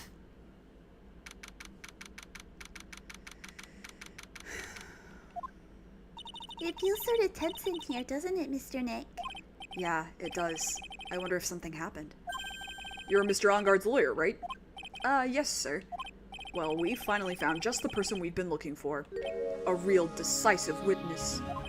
A decisive witness? You mean for the Onguard case? We're taking the witness's statement right now. Gotta hand it to Mr. Edgeworth. What's Edgeworth up to now? Who is this witness? I think you know this person quite well, Mr. Lawyer. Mr. Nick? Between the kidnapper's demand and now this, I can't see any way to win here. Oh yeah, Mr. Edgeworth wanted me to tell you something. He did? Even though visiting hours are long over at the detention center, he wanted me to grant you special permission, so there you go. What? I've already called them so they know. I've already called them so they know. Go on, go talk to your heart's content. Thank you very much. This is such good news, Mr. Nick. Go talk to your heart's content? It sounds like the police are pretty sure they have tomorrow's trial in the back. Is our guy, has he said anything? Oh, that must be one of the detectives. He's mumbling something to himself. It seems as though my true face has been revealed. I was an elite businessman who made deals with the entire world. I was the young successor and CEO of a colossal corporate conglomeration. But my real self is that of a regular, everyday policeman. Stop doing image training and get yourself out there in the field. That's really funny. I didn't know Phoenix eventually yells at him. That's iconic. Wow. I'm sure they must have transferred Ms. Andrews here by now. So that means that both Mr. Onguard and Ms. Andrews are in this detention center. Now then, whose story do I want to hear? Do I have to choose? Can't I do both?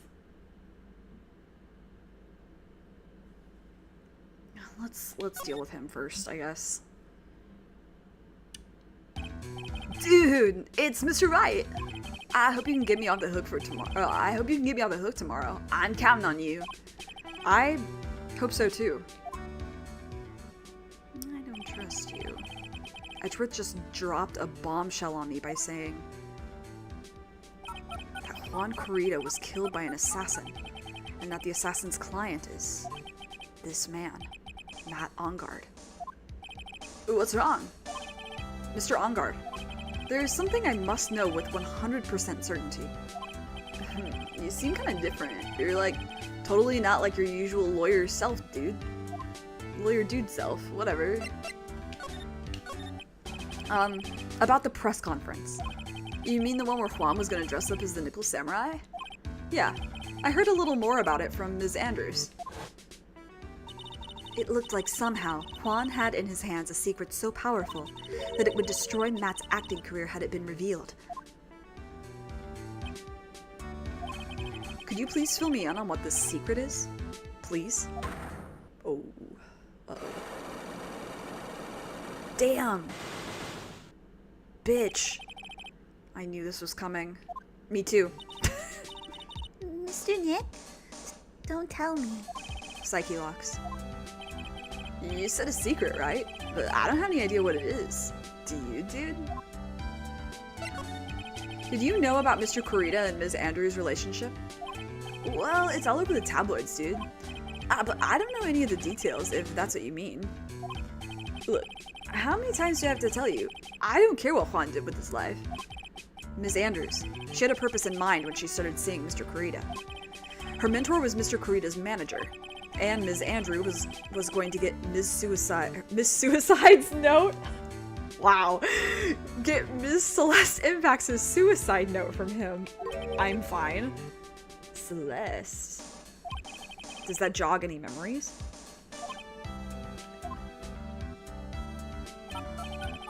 Dude, I suddenly just got totally hungry. You up for a pizza? My treat. Mr. Nick, what's a pizza? Is it a kind of pea? Like green peas? Let's go eat one later, okay? I bet the joke in the Japanese was pizza tte nani? Like the piiman. Piiman no shurui? I got cut off by the pizza dude at the shop. That's too bad. Well, how about we get our minds off of this topic and talk about something else, okay? You are so evasive. Mr. Engard, are you connected to Ms. Impax's suicide in some way? You better not fucking be. I'll eat you.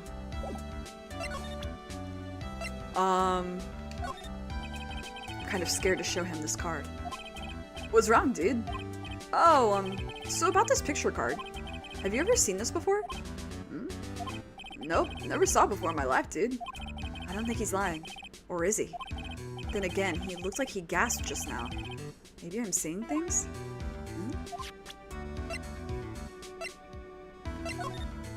That Adrian. I never thought she'd go this far to frame me for the crime. I mean, what does she have against me? Dude, I don't get it. That's something I would like to know too. Do you have any ideas at all? Even the slightest clue? Huh? What? Me? Don't be silly, Mr. Lawyer, dude. How am I supposed to do something like that?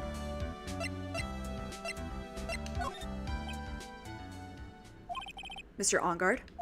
Dude, I know I asked you to be my lawyer and all, but I don't think I have to tell you anything and everything.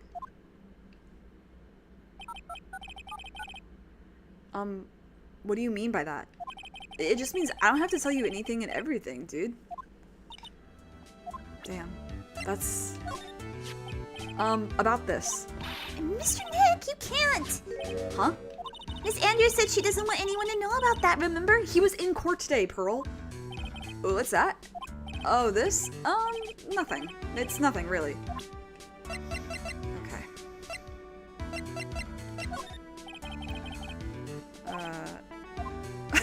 If it's not important, I'd rather be in bed.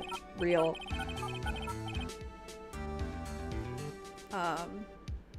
If I don't get my 12 hours of beauty sleep, my skin's gonna wrinkle up like a prude, dude. Yeah, he's right, Mr. Nick. Your skin is kind of drying up. That's really funny. Okay. Nothing new. Oh.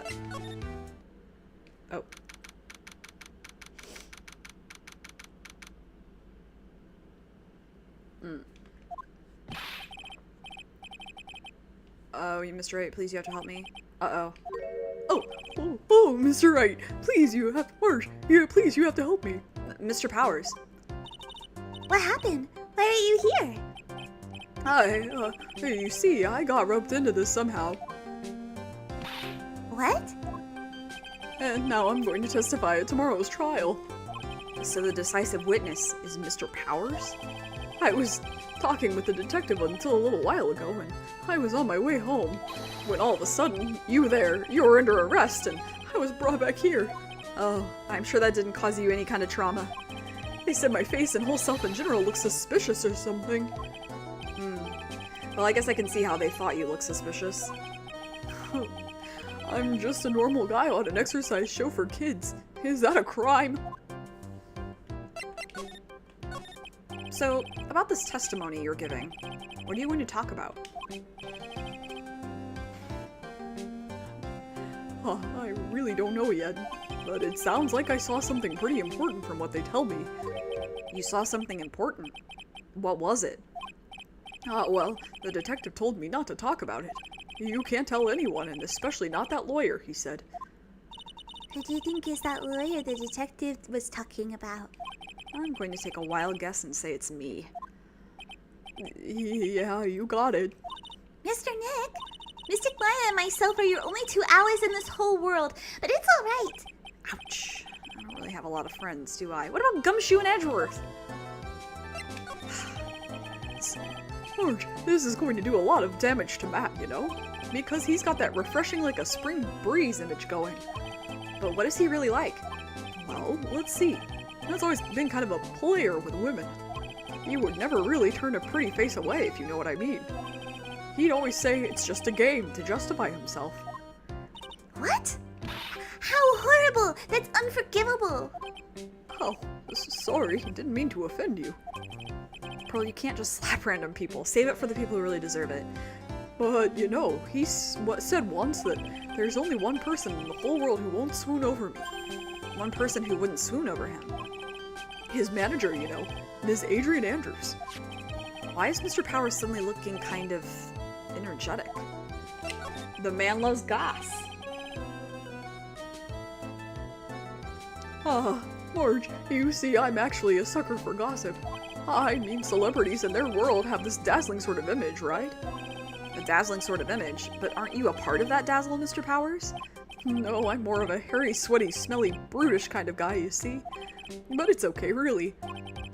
I get to hear plenty of gossip about a lot of the other stars around me as things happen. Well, that's true. Oh, hey, so did you hear about this yet? About Ms. Andrews' mentor and her suicide? You mean Ms. Impax? We heard something about how her wedding was canceled. Yeah, that's what I'm talking about. I thought about it a little the other day, about that mysterious death. Hey, Mr. Wright, why don't you ask me about that? Go on, go ahead. Mr. Powers is so charged up, his skin is practically glowing with electricity.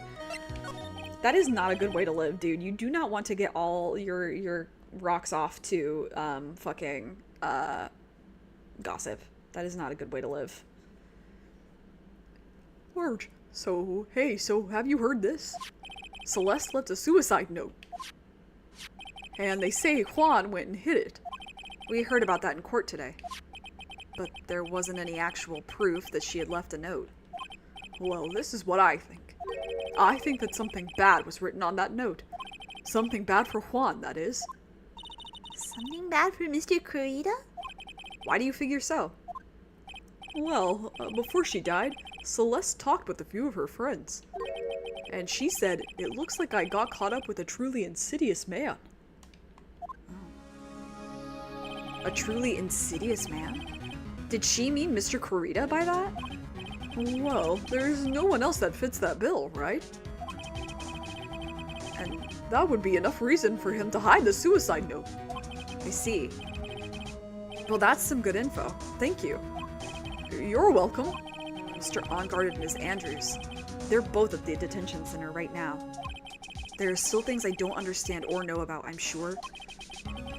I have to get the two of them to tell me everything. Okay, well, let's go back and see if we can talk to Adrian now. Now then, whose story do I want to hear? Yeah, let's talk to Adrian. Adrian. Oh, it's you. I'm sorry to be visiting at such a late hour, but there are a few questions I absolutely have to ask you tonight. Me? I thought your client was Matt. I'm sure Ms. Andrews knows something. She can't be clueless about this secret Mr. Kurita had on Mr. OnGuard.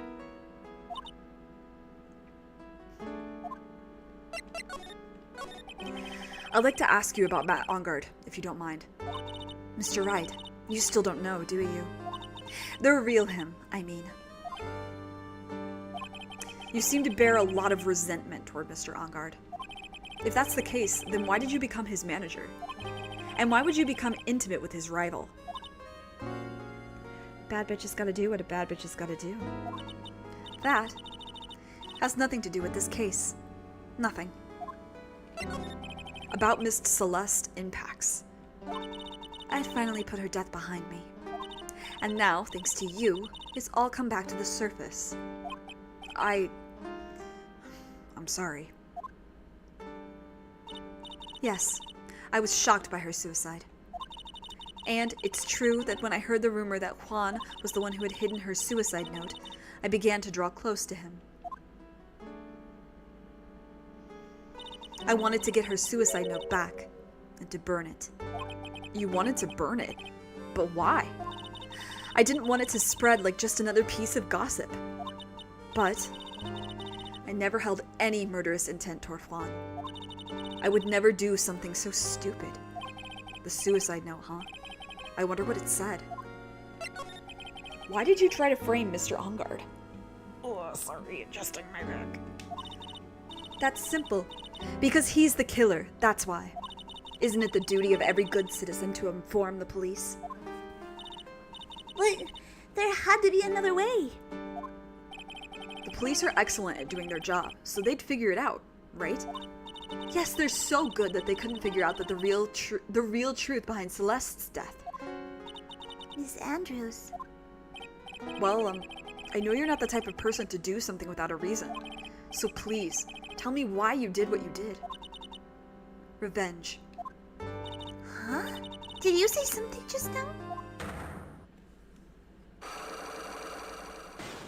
Oh, Adrian, the way I love you. A psyche lock, huh? Don't you understand yet? You're not my lawyer. To be honest, you're more like my enemy. But I'm sure I just heard Ms. Andrews say, revenge. Okay.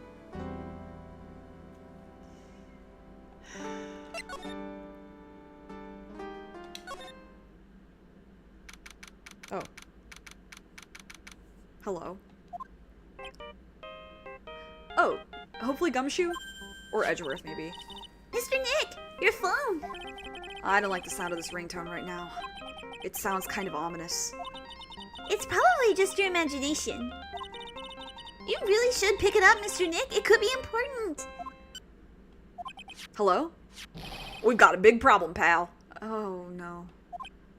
What's wrong? I'm on my way to your office right now. Okay. Hey, wait a sec. Why is he coming here? It's terrible. I don't know what to say, pal. Oh, I got here faster than I thought. I don't know how long you're going to stream, but heading to sleep. Good night. Get some good rest. Hey. No time to relax now, pal. I'm as confused as anything here. Well, what happened? We got him. We know who bought that spy camera. Huh? This quickly? And this bear's what gave him away, pal. The bear. I figured it out, pal. I figured that we should have been looking into the bear instead of the camera.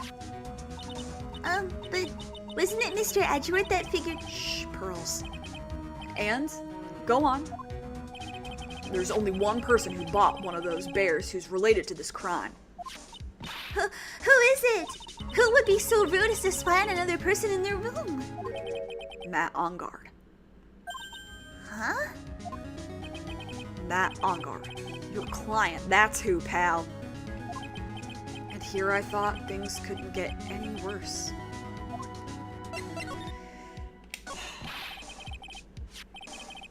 Meow.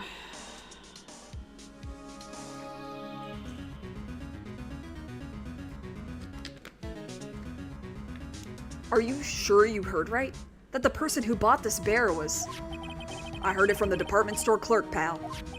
This is the credit card receipt for the purchase. It's for $3,800, pal. That's an exact match to the price of that stuffed bear. A receipt? That's all you have? No, it's not just a receipt, pal. The store clerk said so himself. He told me I'm sure I sold the bear to Mr. Ongard. I mean, the clerk even got Mr. Ongard's autograph out of it, pal. What a fucking idiot Ongard is. So I'm sure the person that bought the stuffed bear was Mr. Ongard himself. My sight is failing me. This can't be. Bro, this sucks. So what about the spy camera we found? Oh, that was a dead end, pal. I mean, you can get this kind of thing from anywhere. But for now, I guess I can give these back to you for you to file away into evidence.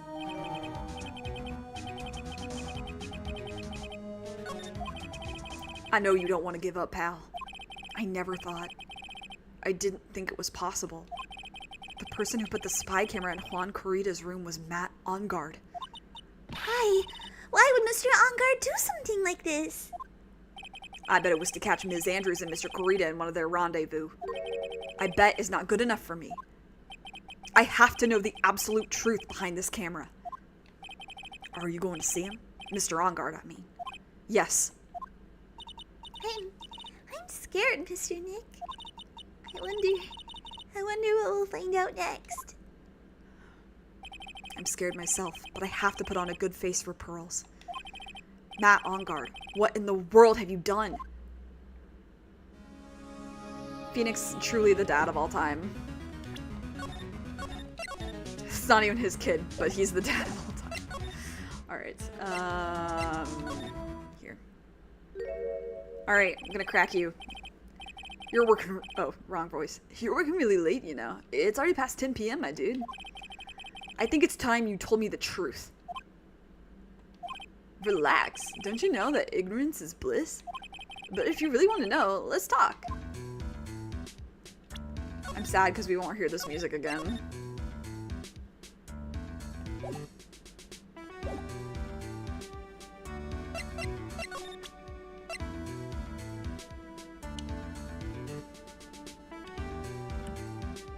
Alright, let's do it.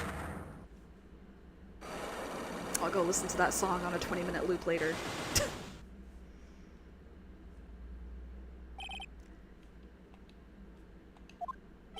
Now, let's hear what this secret of yours is. What if Mr. Corrida had been successful in his plan? What would he have disclosed? I told you before, dude. I don't know. I don't know anything about Juan, okay? Look, Mr. Wright, I can keep on saying it until I'm blue in the face, but I totally didn't pay Juan any attention the whole time that night. I mean, like, come on. I was in the middle of a nap. Don't lie to me. Huh? I know you paid close attention to Mr. Corrida, especially on that night. I would guess that this is where this comes from, right? Someone used this camera to secretly film Mr. Corrida's room the night of the murder. Secretly film? We're eating my mac and cheese with bated breath. I'm so jealous you're eating mac and cheese. Secretly film? What? And then sent the images the camera took with this transmitter. Wow, but dude, where was this camera you're talking about hidden? The bear. The spy camera was hidden in this bear's eye. A bear that was supposed to be a present from a fan. I guess Juan had a few of those kinds of fans too, huh, dude? Actually, I wouldn't say this bear was a present from a fan. You sure, dude? Who else could it be from? The person who gave this bear to Mr. Corrida was... you.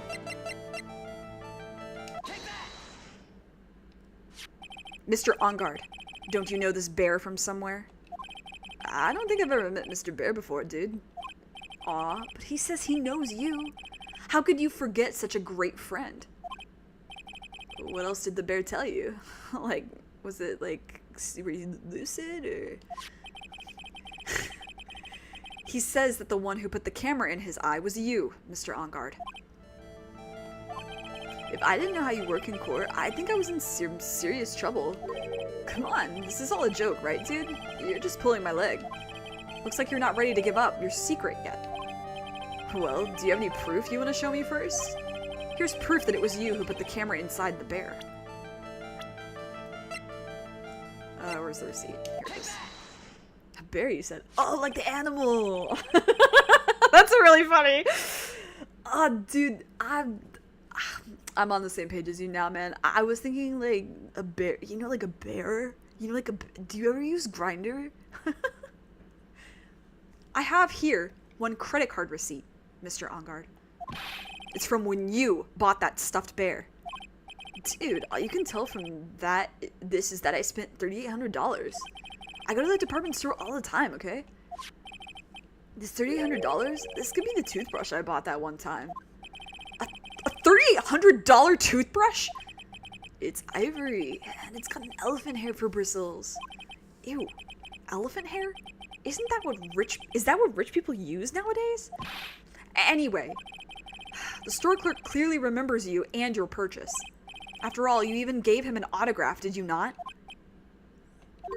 Dude, you should have said that earlier. So can I ask you one thing?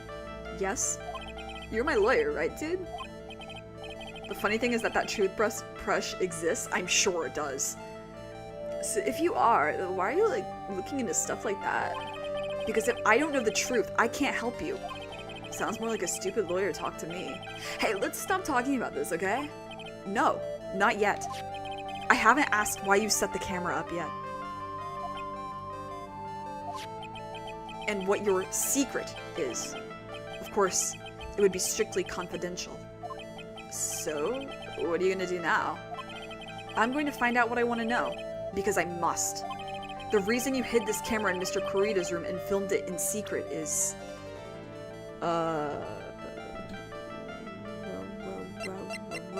I guess... this, right? Okay, good. Adrian Andrews? There's a rumor going around that Ms. Andrews and Mr. Kurita were having secret meetings. You, who was keeping tabs on Mr. Kurita, you were going to reveal this as fact and turn it into a scandal. Isn't that right? Dude, you can be such a moron. Huh? Oh man, Mr. Lawyer dude, that kind of scandal? That's the good stuff. That's what we in the industry call juicy. The good stuff? Juicy? He's so obsessed with him. They're so obsessed with each other. It's true. It's... You know how I feel about these things. Happy Pride Month. It never ends. Look, we can get publicity without spending a penny on that kind of stuff. I mean, if people stop paying attention to us, it'd be the end, dude. Too bad that wasn't your intention. What are you talking about? I wish your reason for spying was something so innocent. But it wasn't. You didn't spy on Mr. Kurita because of Ms. Andrews. Then there's only one reason I can think of for you to do such a thing. Ugh. The real reason you set up the camera in Mr. Kurita's room was... to blackmail? Or to watch the murder? One of those two. What is this card? Maybe he doesn't know about this card. This is a certain man's calling card. The man's name is Shelly the Killer, and I'm sure you know of him, don't you? Shelly the Killer? That's ridiculous. Why would I know some shady scumbag like him? If you really don't know him, then why are you acting so jumpy all of a sudden? Pride Wrath with on card is really fitting, yeah. This is it. I'm finally starting to get the truth. I can't afford to make any more mistakes now. Mr. Matt Ongard, I know why you know Mr. DeKiller. It's because you're a bitch. Since you're the one who set up that camera, that means you knew. You knew exactly what was going to happen in that room. So, how? How would you know something like that, unless you were his fucking client? It's because you're his client. That's why. You hired Shelly DeKiller to assassinate Mr. Quan Kurita. The real mastermind behind this whole murder is you, Matt Ongard.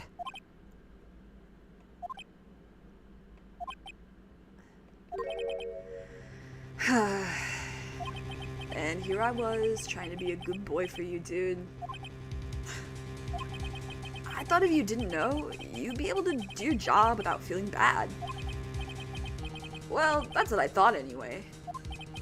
Mr. Ongard, you really did hire. Hold on a sec. I'm gonna console myself, okay? consult myself. Well, I guess it's probably about time anyway. About time for what? I think it's time for you to meet him now, Mr. Lawyer Dude.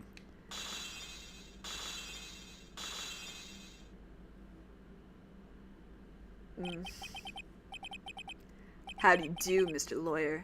I'm Matt on guard.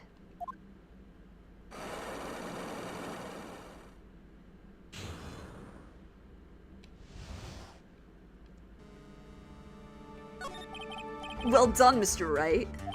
I bet it wasn't easy to gather as much information as you have. You really... So you are Shelley DeKiller's client? You didn't really think I would dirty my own hands in this, did you? What do you mean? And that woman, Adrian, was quite brave herself. Trying to stick the crime on me, I didn't think she had it in her. But all I care about is that Juan is dead. Isn't that right, Mr. Lawyer? Where'd you get that chalky milk from? Yeah, his silly orange juice cup. That's what I always say. You watched the Sky Pirate video? Isn't it so funny? Dudes rock! That's...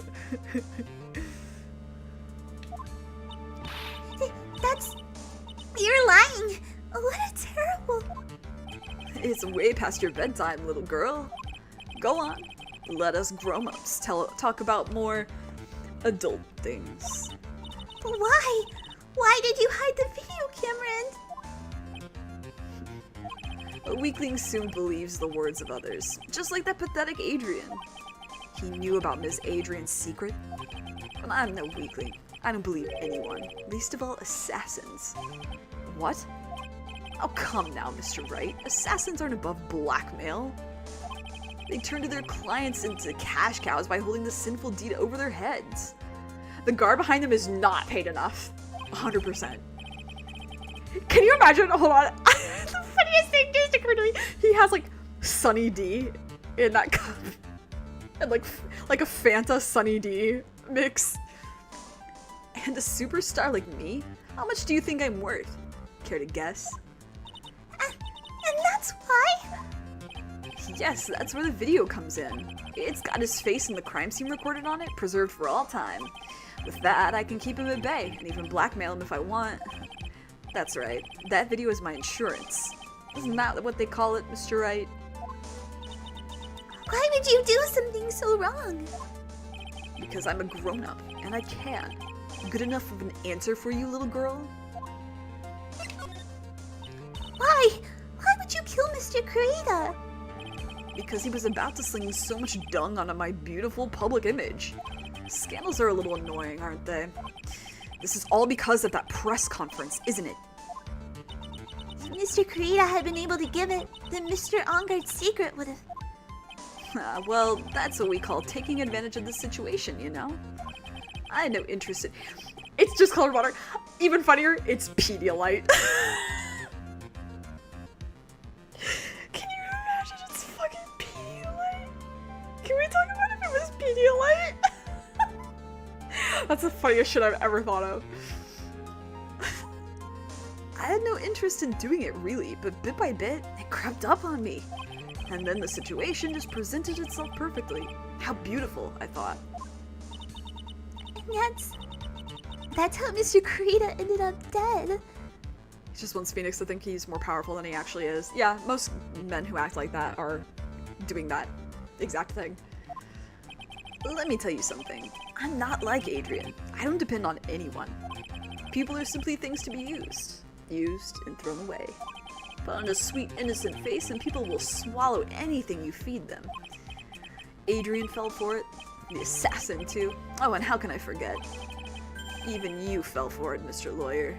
Pedialyte? Wretched. Everyone, all working their butts off for me. Matt on guard. Oh, did that leave you speechless? What a shame. What's wrong, Mr. Lawyer? You've grown awfully quiet. How could I have been so deceived by you all this time? When we first met, I asked if you had killed Juan Kurita. And you answered very clearly that you hadn't killed anyone. Hey now, I never told you any lies. The person who did the killing was that DeKiller guy, right? All I'm guilty of is taking a catnap in my room. You killed Mr. Kurita! I dare you to say that in court tomorrow. Oh, but too bad. You can't. You're my lawyer after all, aren't you? You could always drop my case and refuse to represent me. How does that sound? Oh, but you can't, can you? That would be the one thing you absolutely can't do. Mystic Maya. You wouldn't want to test to kill her. He's a man of his word, or so I hear. You could end up getting a certain friend of yours rubbed out if you lose. You scoundrel. So if I were you, Mr. Wright, Esquire, I would give it my all tomorrow. Remember, everyone likes a happy win-win resolution. I'll get you for this. That's such a cliche phrase. Juan said something just like that if memory serves. Of course, well, we all know how well things turned out for him, don't we? Good night, Mr. Lawyer.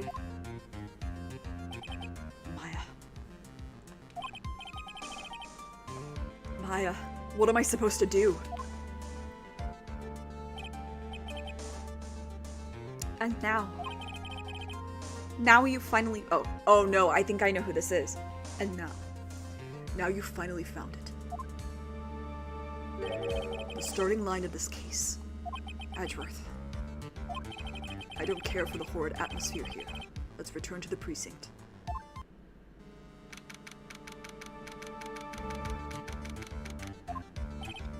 Well, right. What are you going to do? If you plan on changing your strategy. No! We can't do that! That's right. He's holding Maya hostage.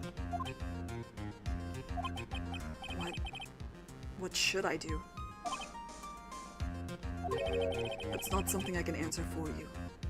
Hi, Tetra! Oh, Tetra, yeah, your timing is so good. Mr. Edgeworth! Right. Only you can decide where to go from here. 1 year ago, at that time, I didn't truly understand what a prosecutor was. And that is why I had to leave the prosecutor's office. I felt that I couldn't stand in a court of law until I really knew what a prosecutor was. And now, Red, it's your turn. My turn? What is this thing called a lawyer? What can you do as one? You must find the answer, and you must find it on your own. I'm a lawyer. Dudes rock. Matt On Guard would say dudes rock. Dudes rock. But to fight for someone who is clearly a killer. Matt On Guard. That man is really... Ugh. It doesn't matter who. Every person deserves a proper defense and a fair trial. Isn't that the basis of our judicial system? Proper defense? But what exactly is that? Is it where a lawyer forcibly and blindly gets an acquittal through shouting and trickery? Ironic that you, of all people, should be saying such a thing. Isn't that exactly how you fought for your clients up until now? Ugh. Well, that may be true, but that's because I believed my clients to be innocent from the bottom of my heart. But if I were to get On Guard an acquittal, that isn't a proper defense at all. I became a lawyer because I thought I could save people who were suffering and in pain. But when I look at this mess we're in, I can't even protect the person closest to me. Even if I win the case, I still lose in the end. I just don't know what to do. Right. Would you get a hold of yourself? You have it all wrong. Huh? We aren't some sort of heroes. We're only human, you and I. You want to save someone? That's something easier said than done, wouldn't you say? That's... You are a defense attorney. You can't run away from that. You can only fight. That's all you can do. People like you and Franziska von Karma are always using all you have to pin me down. You fight to the very end, even when you know the truth is not with you. But I'm not like you. I can't fight for a false verdict, for a man I clearly know to be guilty. Franziska, she fights for herself. The only thing she fights for is her perfect win record. That's all. And isn't it the same as you? Isn't that why you ran away a year ago? Because your precious win record was destroyed? You are so petty! I see. Now I understand why you despise me so. However, you are mistaken. Thanks to you, when you sealed off my path to a perfect win record, I began to realize the error of my ways. I realized that things such as a perfect record were meaningless. What? I don't believe you. Are you saying that is why you left the prosecutor's office? But then, why? Why are you here now? The answer to that is something you will find out on your own. I have faith you will see it before the verdict is read tomorrow. But if you can't, then you will be powerless to change the ending of this story.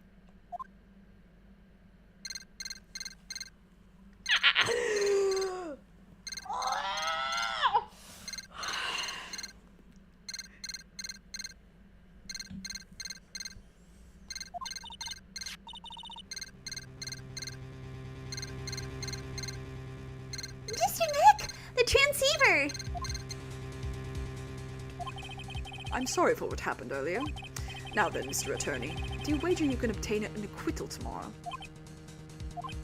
My, what is the matter, Mr. Attorney? I don't sense your usual anger this time.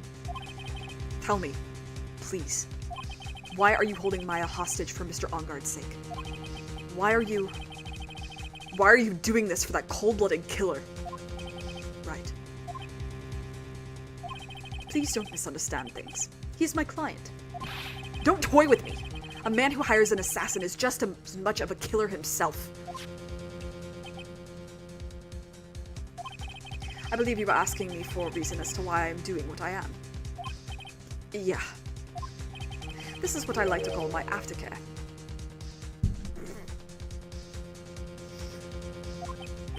What the heck is aftercare?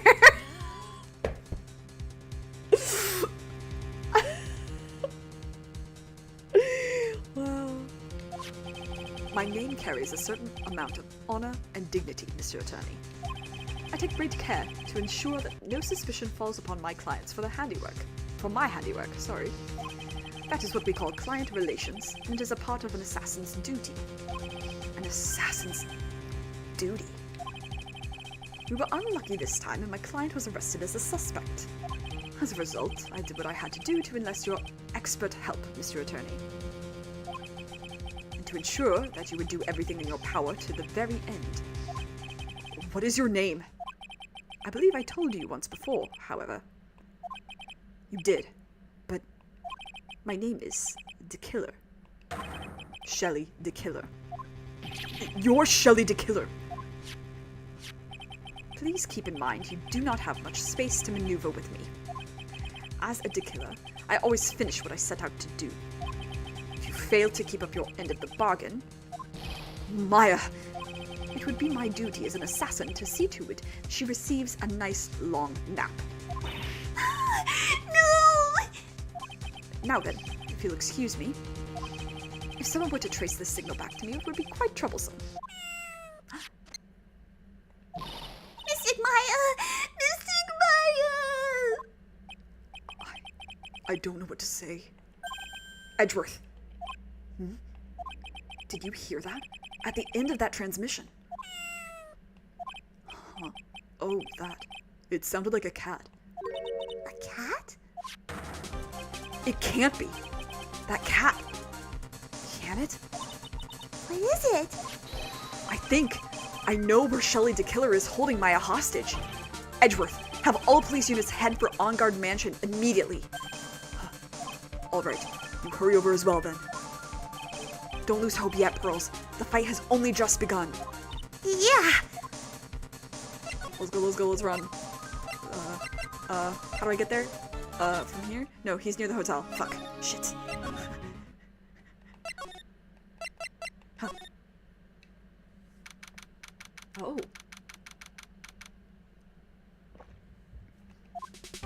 Maya!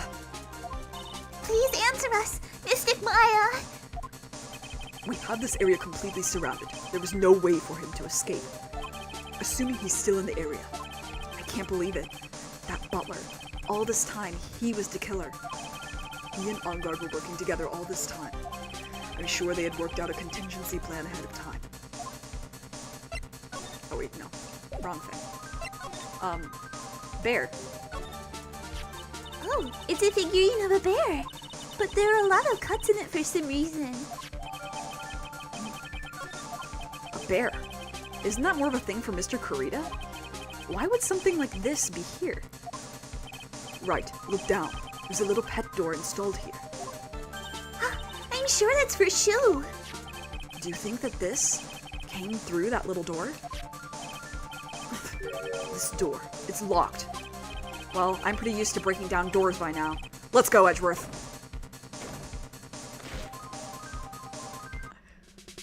Have y'all seen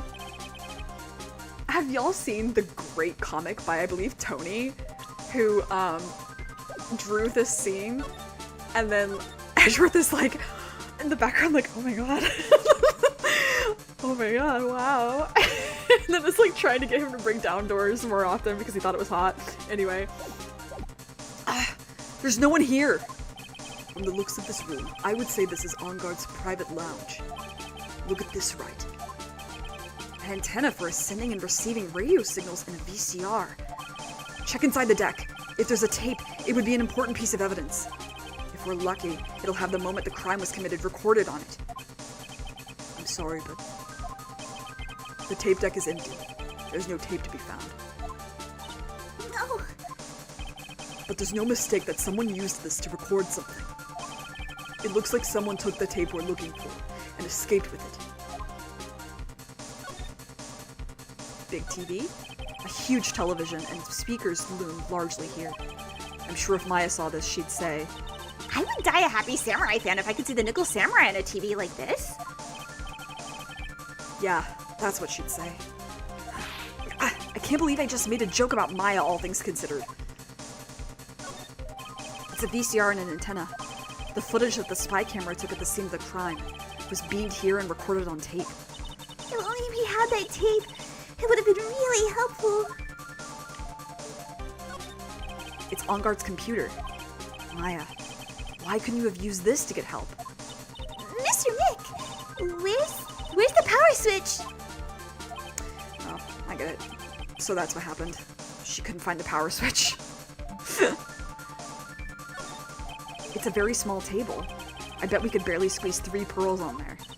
I wouldn't sit on a table to begin with, Mr. Nick. I can't read all the labels, but this is a very large collection of videotapes. Looks like Angard taped all of his own shows. Narcissist. What a spacious sofa. I bet 10 pearls would fit on here.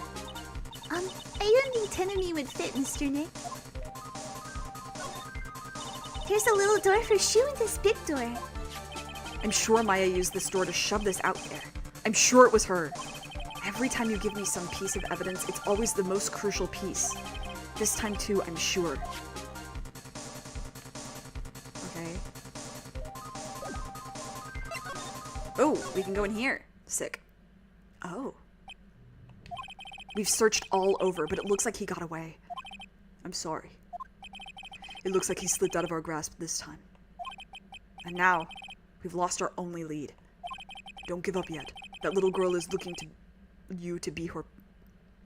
Let me try that again. Don't give up yet. That little girl is looking to you to be her pillar. Yeah, you're right. We're close, I can tell. We've already set up checkpoints along every route leading out of this district. Leave the rest to us. Maya. Wow. I've never seen so many bottles all in one place before. Well, I guess when you're a star, you have so much money you can buy anything you want. Motherfucker. The light doesn't filter in all the way, so it's hard to see. It looks like there are crates and cardboard boxes tied up with wire here. This looks like a picture of Ms. Impax. With love, Celeste. Miss Impax? You mean... Yes, Mr. Creed's former manager. Why would a picture of Miss Impax be here in Mr. Ongard's mansion? And why does it say with love?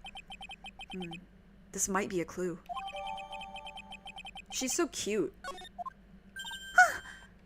What's wrong, Pearls? Please let me see that picture frame. Huh?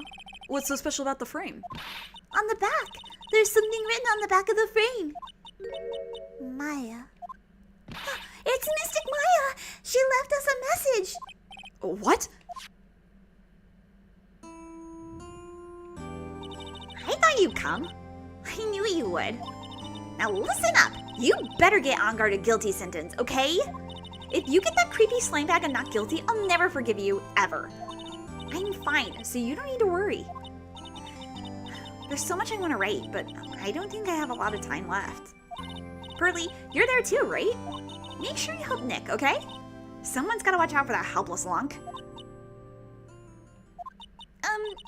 That's it for now, Nick. I guess I'll talk to you guys later.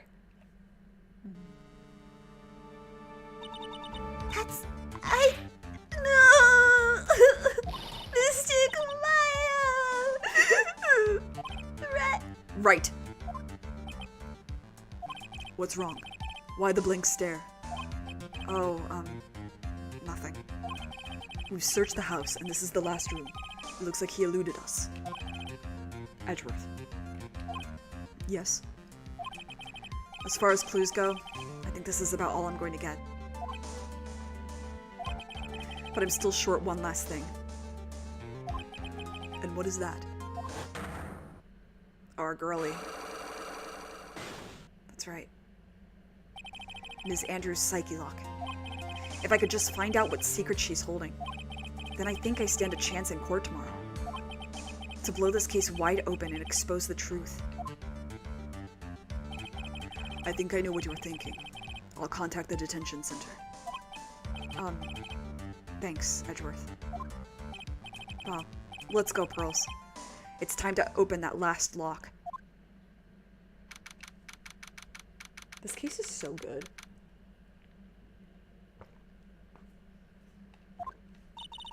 Good evening, Mr. Wright. What's wrong? You look ill. Miss Andrews, I've come to remove your psyche lock. Psyche lock? I want to know, and you will tell me, your secret. Fine, go ahead. Try to break me if you can.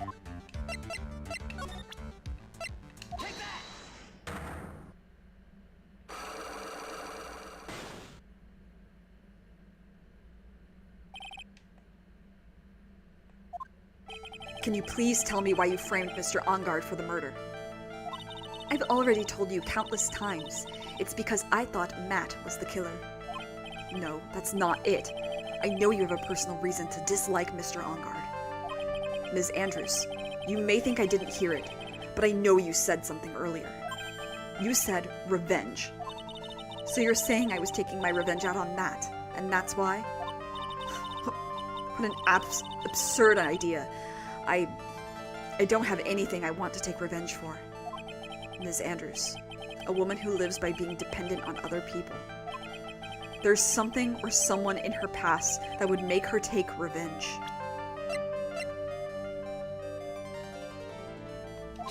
Okay. Are you trying to help or hurt Matt with what you're doing? My bad, my bad, my bad, my bad. I'm sorry, I thought that would count. Okay, I have to show the person. Sorry.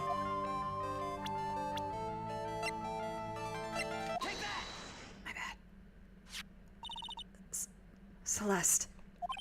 There is only one catalyst that could cause such strong feelings, and even revenge. And that is Miss Impax's suicide. What are you trying to say? Celeste was Juan's manager.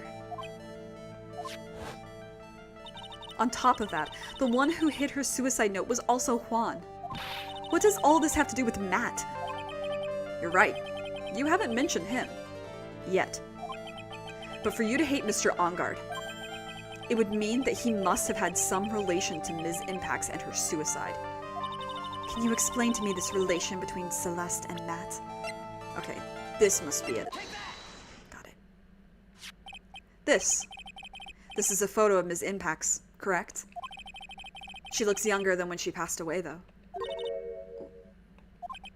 With love, Celeste. This is Ms. Impax's handwriting, isn't it?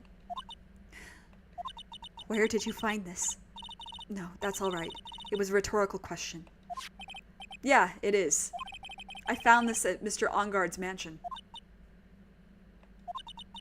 And after all this time, my last remaining secret has been revealed. I feel so bad for Adrian, dude. Her getting wrapped up in this shit. Feels bad.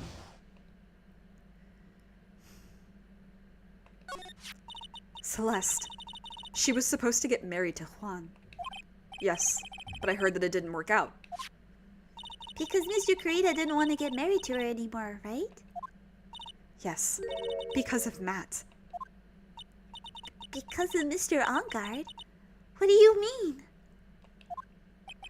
I think I can see where this is going. Where this shit is going, that's what it all sounds like. Celeste. She was Matt's manager a long time ago. She was the happiest woman in the world at the time. I was working part-time back then, and I often saw the two of them together. So that's why. Hold on, what age is there? Okay, I guess we don't know. With love, Celeste, is written on the frame of that picture. They were a couple, weren't they?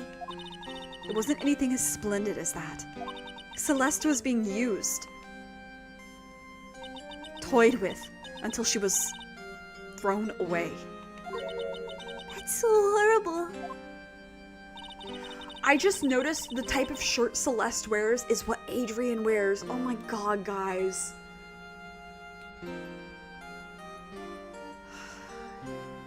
That's a Yuri W. I'm sorry. Matt's entire image is built around how nice and wonderful of a man he is. A scandal would have destroyed that. Which is why Celeste, in her kindness, moved over to Worldwide Studios. And that is where she met Juan. She seemed really happy with him. Even happier than when she was with Matt. See, look. Oh my god. Take it back. Oh, that's so... Celeste and Juan were such a good match that they were even planning to get married. Doomed Yuri, dude, I hate it. And then, it was suddenly called off. On the night Juan called their marriage off, Celeste, she killed herself. And that's why I framed Matt. It was revenge for Celeste and for myself. I'm sure even you can guess why Juan called the wedding off, right? Matt confessed to Juan about his relationship with Celeste. I see. So that's what happened. But then why did Mr. Kurita have to call off the wedding? I don't understand at all. It was probably because of his worthless male pride. Juan and Matt were always fierce rivals. Matt waited for the wedding announcement and then unleashed the truth on Juan. He was aiming for when it would hurt Juan the most. Poor Miss Impax. That wasn't the end of it. That day, I'm almost certain that Celeste left a suicide note behind. And in that note, she left a detailed account of Matt's various misdeeds, and so that she would never again be hurt by Matt, she chose to die. Then, when Juan discovered her body, he hid her note. Why would he do that? It's simple. Juan realized that the note was a powerful weapon against Matt, and it would be especially damaging to his refreshing like a spring breeze image. In any case, with his pride hurt, Juan sought revenge. Revenge? There's that word again. Juan wanted to publicly disclose the contents of that suicide note. At a time that would cause Matt the most damage, of course. And that was at the press conference after the stage show. I know all about it because I heard it all from Juan. It was so I could find out about all this that I drew close to Juan to begin with. They're quite a pair of hideous monsters, aren't they? Even Celeste's death was something for them to use in their game. That night, when I found Juan's body, it was only natural that I thought the murderer was Matt. Those two were always spying on one another, after all. As for me, I was frantically searching for Celeste's suicide note. I wanted to destroy it before it ever went public. I was going to burn it. I'd even brought a lighter. But I couldn't find the suicide note, and that's when revenge crossed my mind. Yes, I was going to bring them to my own kind of cruel revenge. Celeste was killed by those two monsters. So when I stabbed Juan's body with that knife, I didn't feel a single shred of guilt. Then that's all I have to say. Well, Mr. Wright, even knowing all this, are you still going to help that man? I'm a lawyer. I see. What a foul profession. Thank you very much for your time and for talking with me. It was no big deal. I couldn't sleep anyway. I can't sleep either. Not with Maya's situation, or with what I know now. This case goes crazy. How am I supposed to be normal about this fucking game, dude? I wish I could keep playing. But I'm not going to. But let me check the weather forecast. I think. I do think that Thursday should be decent. Thursday should be decent enough for me to stream. Cool. Okay. Thursday, we get into the first part of the trial. I feel like the trial is quite long, probably. And then Sunday night,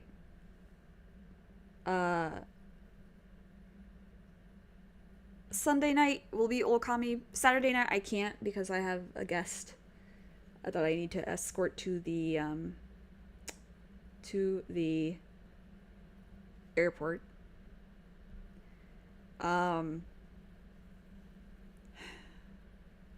Yeah. Next week we'll finish this, though. Next week we will finish this game. And that means also we'll start Trials and Tribulations soon, which is really exciting. I cannot guarantee that I will be able to stream on Tuesday due to the heat, but we'll see.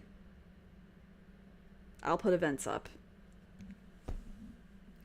July and August will be a little rough with the streaming schedule because of the heat, and I don't have air conditioning and all that, blah, blah, blah. Anyway.